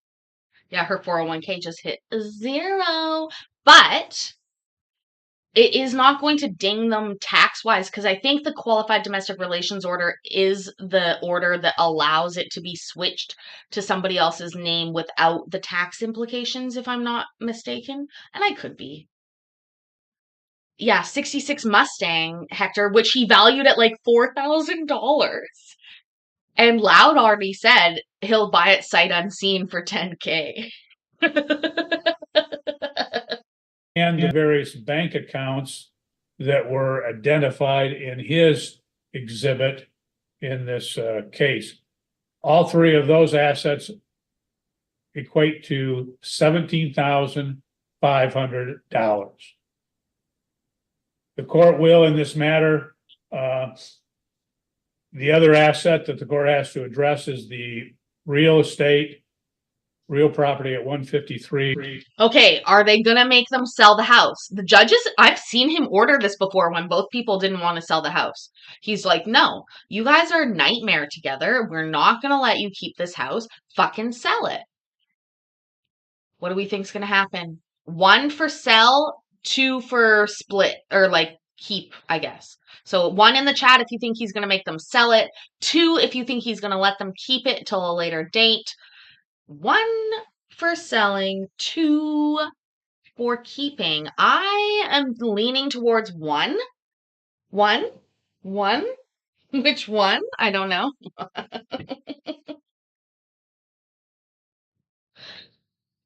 I don't know. I think 1. I think he's going to make them sell it. Do you guys think I could work at the strip club? Colonial Drive, Augusta, Michigan. The plaintiff had testified it had a value of approximately $301,000, a mortgage of $209,000, and that leaves an equity of $92,000.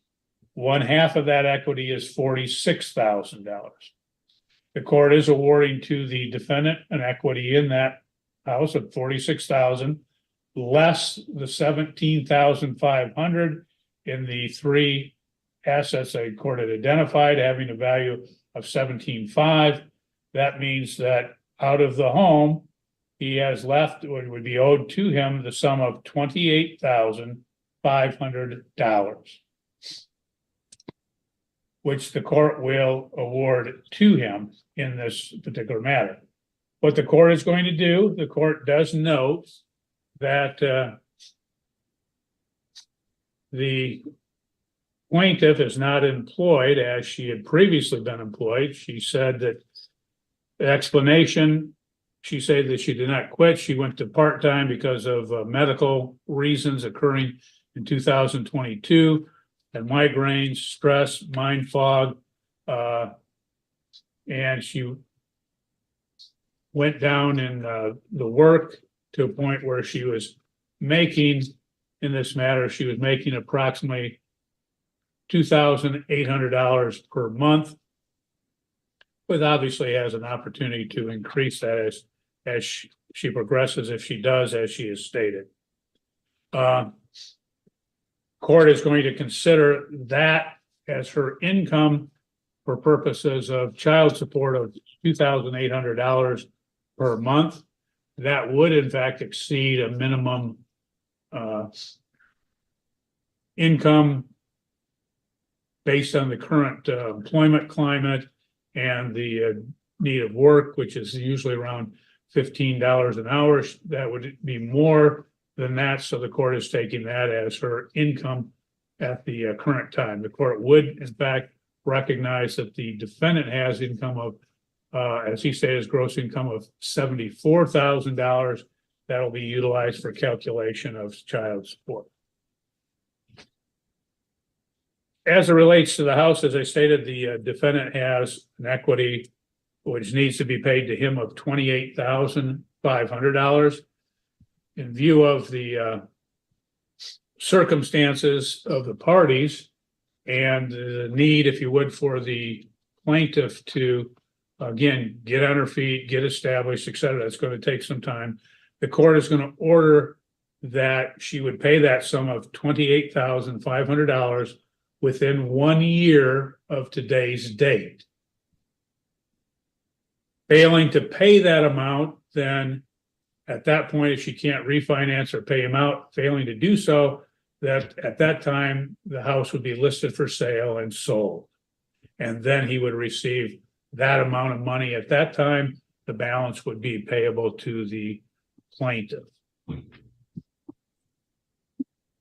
Court notes the court is doing this and taking into consideration all of the testimony that was given in this manner. I will say that unfortunately the parties were unrepresented, and that did again impact the case because again they were unable to develop much of the testimony. They did not give much testimony that would be appropriate in these types of cases as it relates to assets, debts, etc. The child support that's in play is because regardless if it's 50-50 custody, if there's a difference in income, then basically, okay, so in British Columbia where I live, how it works is this. What you do is you go to, there's a calculator, and you go to the calculator and it says, what province do you live in? And you say, British Columbia. It says, how many children do you have? How many children are involved in this? And you go, 1 or whatever. And then it says, what is your income? And you put that in, and it gives you a child support amount. Like, what is the income of the paying parent? Okay. So what they tell you to do here is each parent puts their data into the calculator, and then it's the difference of those two. Now, Jonathan's right. The only reason there's a difference in income is because she quit her job ahead of time because she was sad, allegedly. But what's more actually, and that is very true, right? If somebody quits their job and then doesn't go back to working, that can actually set them up for alimony or more substantial payouts later on, which is why that's a hard decision to make as a married couple. But what I would say is that so for example, when I first got divorced, I was making maybe 55K a year, and my ex made more than that. So he did have to pay me that. But the next year or 2 years later, I might have been making a lot less than that. And I never went back and got it changed. I could have, but I didn't. And so sometimes it works out better. Like, I think it equals out quite a bit. But it is, I think he could impute income to her. Never get married, Courtney says. Never get married. No, I don't agree. I would get married again, maybe, if the right person asked. The court is going to order in this matter that each party would pay the respective debts in their name or encumbering any assets they are to receive in this matter.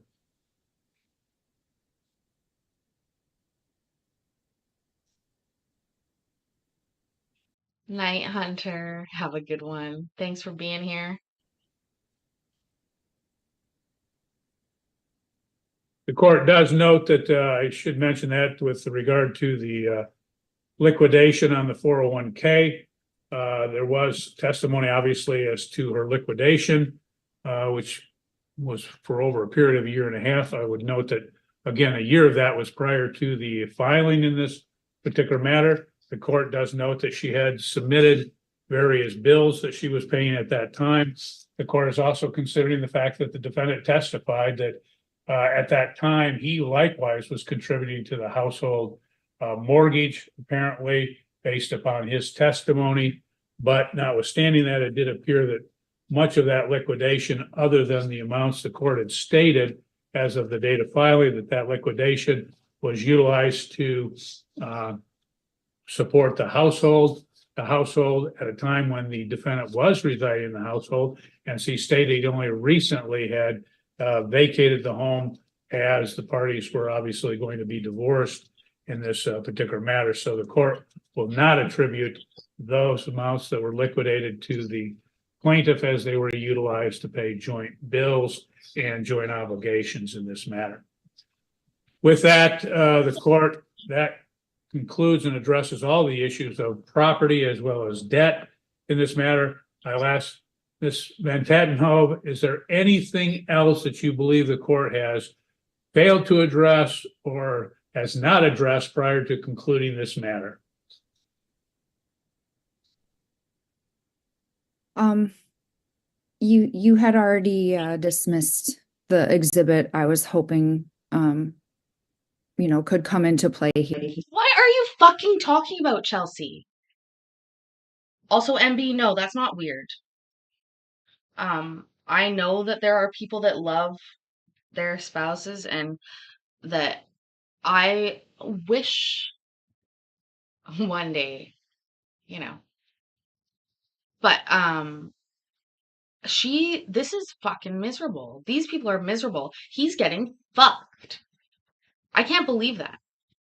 See, if he hadn't paid shit, then it wouldn't make that big of a deal, but I believe him that he paid. So where again did all that money go?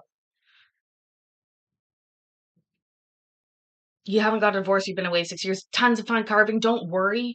Actually, hold on, let me double check. I had to look at this earlier today or yesterday because trying to pick something up at the post office with the wrong name. But my divorce papers were only signed in, I think, 2022, and we separated in 2015. So that's like 7 years. Don't worry about it. You'll be fine. But again, like I said, we separated and we're not together for since the date I said it was done. Like, we never lived together again. Never ever. Here, but I don't want to upset the case in any way. So beyond that, no, I don't Okay. believe so. Okay. Mr. Van Tattenhove, is there anything else you believe the court has failed to address or needs to address before we conclude? The only thing that I can think of is I would ask the court to require Chelsea to go back to her maiden last name through the course of this. Look at her face! Oh, she got the same face as I did! Buddy, sorry, that's one of those lasting gifts that you get to keep. Oh, look at her face. Oh my god. You guys, what? I've never heard that asked for before. It's a really weird request. He's like, the Van Tatenhove name is so fucking special that we don't want this dour bitch to have it. I still get mail in my married name. I really enjoy having two names, but that's just me. I like aliases. Seriously, we're going back. Watch her face. She's listening. But seriously, I'm going to play it again. Just watch her face. Oh, she's keeping it now in spite forever. She's going to give future children this name that aren't even his. Oh my God. Needs to address before we conclude. The only thing that I can think of is I would ask the court to require Chelsea to go back to her maiden last name through the course of this turbulent ending of our marriage. She has stated several times that she hates my last name and that she has it. I was actually given my last name through adoption, so it holds quite a bit of weight to me. And I would ask that she go back to her maiden name, both I guess legally, but also on her various social accounts.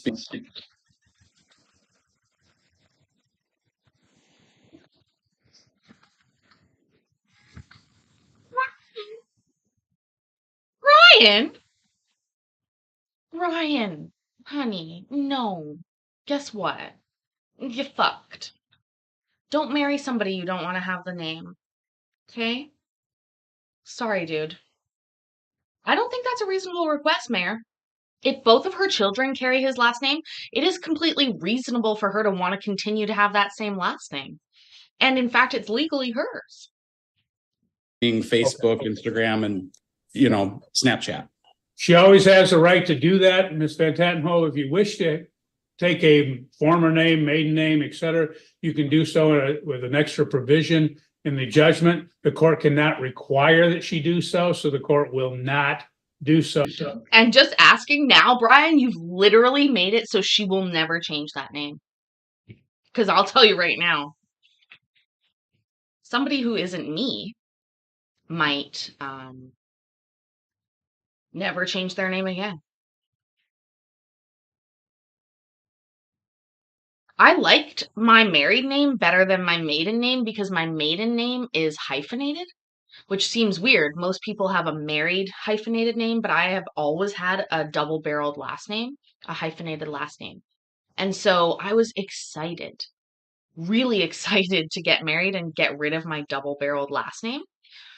And now I'm back at, my maiden name technically, but I still have, I do miss one last name. Like I sort of still pine for that. You're welcome, Second City. In this particular matter, ma'am, just as assistance to you in getting this completed, you can go to various sites, but the one the court's familiar with is michiganlegalhelp.org. And they have forms as to preparing a judgment of divorce, the uniform child support order, and the judgment information form. Sir, you're going to have to go to a site that would provide you with ability to provide or prepare a qualified domestic relations order so that you can in fact acquire the balance in those two retirement accounts. With that, the court will conclude this matter at 10:08. You're free to go. Have a good day, and I hope everything works out for both of you in this matter. So, you're gonna have to include all the provisions as it relates to the children in the judgment as well. May I ask a question, Sure. please, Connor? I just want to make sure I pull the appropriate documents and get them filed as you're requesting. So I have the judgment of divorce and then Uniform Child Support Act. Is that Order. order? Thank you. It's a form where fill in the blanks, et cetera. What you're gonna have to do is put the income that I've ruled on, your income of $2,800 per month, his of $74,000 per year. You'll have to divide that out. And then what happens, you'll have to put that into the calculation, and then you'll have to put in as well any overnights that he has the children based upon what you've agreed to. And then it'll kick out a number, and that's the number that goes in the uniform child support order. Okay. And as Then you far have to do a record judgment information form. It's a form that simply has all of your contact information, identification number, and his as well. okay, got it. So those three Three documents, then you submit them to the front of the court for their approval. Once they have approved those, then you can submit those to the court at that time. Okay, thank you for And reading. sir, you're going to have to submit the qualified domestic relations order on your own after preparing that. Any of the orders that you submit, sir, you don't have to submit yours to the front of the court because they don't have anything to do with that. You can submit that directly to the court. If it's submitted within 7 days of today's date, you can submit it with a notice of entry. If it's beyond the 7 days, then you're going to have to notice it up for entry. She doesn't understand that. Oh my God, MB, I would never fucking take that bet. $20 guarantees she'll get it wrong. Allegedly, in my opinion. I love it at nighttime in this bleh, a bleh, a bleh, a bleh, a bleh, a bleh. At nighttime in this chat, sometimes people say goodnight to each other, and then another person sees them saying goodnight, and then they think that they were going to bed, but they're really all saying goodnight to a different person. And I watch it happen like it just happened with Mayor and Courtney. Because they're saying goodnight to loud. And then they're like, wait, are you going somewhere? Because I'm not going anywhere. And I wonder if there are people who have been like good nighted out of here by accident that they didn't even realize it. I've seen it happening where somebody's like, oh, Okay. And I'm like, oh, no. Everybody's just having a good time. I promise. Everybody, I know it's a fucking domino. It was loud that was going to bed 3 times. And then people say goodnight to him and then they just say goodnight. I love it. Oh my God. I can't believe we almost did 4 hours tonight, you guys. Was that just for Brian's due No, date? that's for you as well. Okay, so in And- 7 and days. probably yours is gonna be beyond the, because the front of the courts, especially with the holidays, it's taking about 2 to 3 weeks to get those approved. And then you just submit a notice of entry. And when do these documents have to be submitted? You said 7 days from now? So No, he said if you do it within 7 days, you don't have to notice it. But if you do it after 7 days, you also have to notice the hearing. It's not due within 7 days. It is just if you do it within 7 days, it is already noticed. And you guys are making me laugh. You need to submit those as soon as you can. Okay, I'm just saying, if you submit it within 7 days, then you wouldn't have to submit a notice of entry, but you're gonna have to get front of the court approval. But you can still, if you have those, you can still submit those at that time. I will tell you, it's not unusual for people to get the front of the court to object to something, because being a lay individuals, you don't always include and check all the boxes that you need to check. But if you go through Michigan Legal Help, they do help you through the process as it relates to what you need to include. okay. Okay? I do have one more question Okay. regarding the 401k disbursement. Yes. I have no problem in pulling and drawing that money. When does it need to be given to him? Well, let me put it this way. Is it your intent to draw that out in the balance as of today's date and then provide that to him? That would be taxes. Sir, what was that?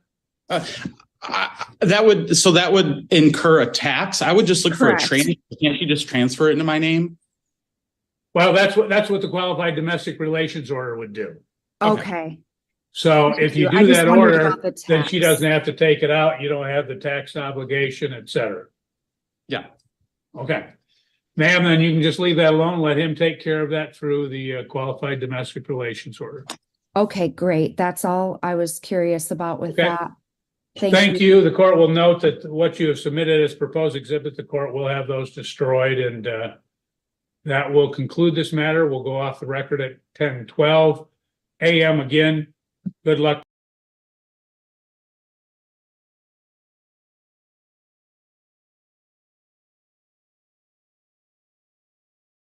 Oh my God. Wow. We did it though, you guys. We heard the whole thing. I'm so proud. I'm so fucking proud. Brian, just make sure that lands in a qualified account, buddy. Right? Oh, that was so great, you guys. Thank you so much. Lucy, first of all, thank you for the tip, as always. She's not here still, but I'm sure, but she might watch again later.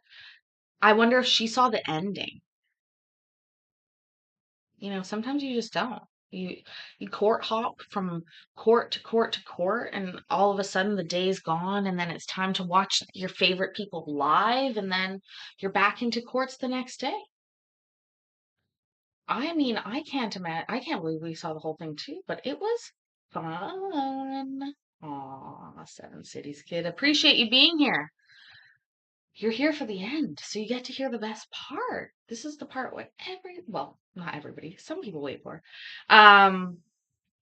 Please, just as a programming note reminder, tomorrow is indeed Sunday, which is going to be we have 2 lives tomorrow. There's the Court Watchers Sunday Court Watchers Anonymous meeting, which is on Sundays, funny enough, in the afternoons, and that will be followed directly within half an hour with our members only. And tomorrow on members only, I think we're watching some body cam videos of the same girl. It's not the same girl from last week. It's a different girl who does the same thing happening over and over again. And a couple other things. So please keep that in mind for tomorrow. It's going to be a great day. And seriously, thank you so much for being here. Make sure that you've hit the like button, clocked in for your shift, and I don't know, leave a comment on video. That super helps me. YouTube daddy, stuff. Anyways, remember that I love you. I am proud of you. And I will see you tomorrow or in the next video. It's late. I've been going 4 hours. I forgot. Bye. Paisley, you gotta say it. I love you. I'm proud of you. And I will see you in the next video. God damn it. Get it right.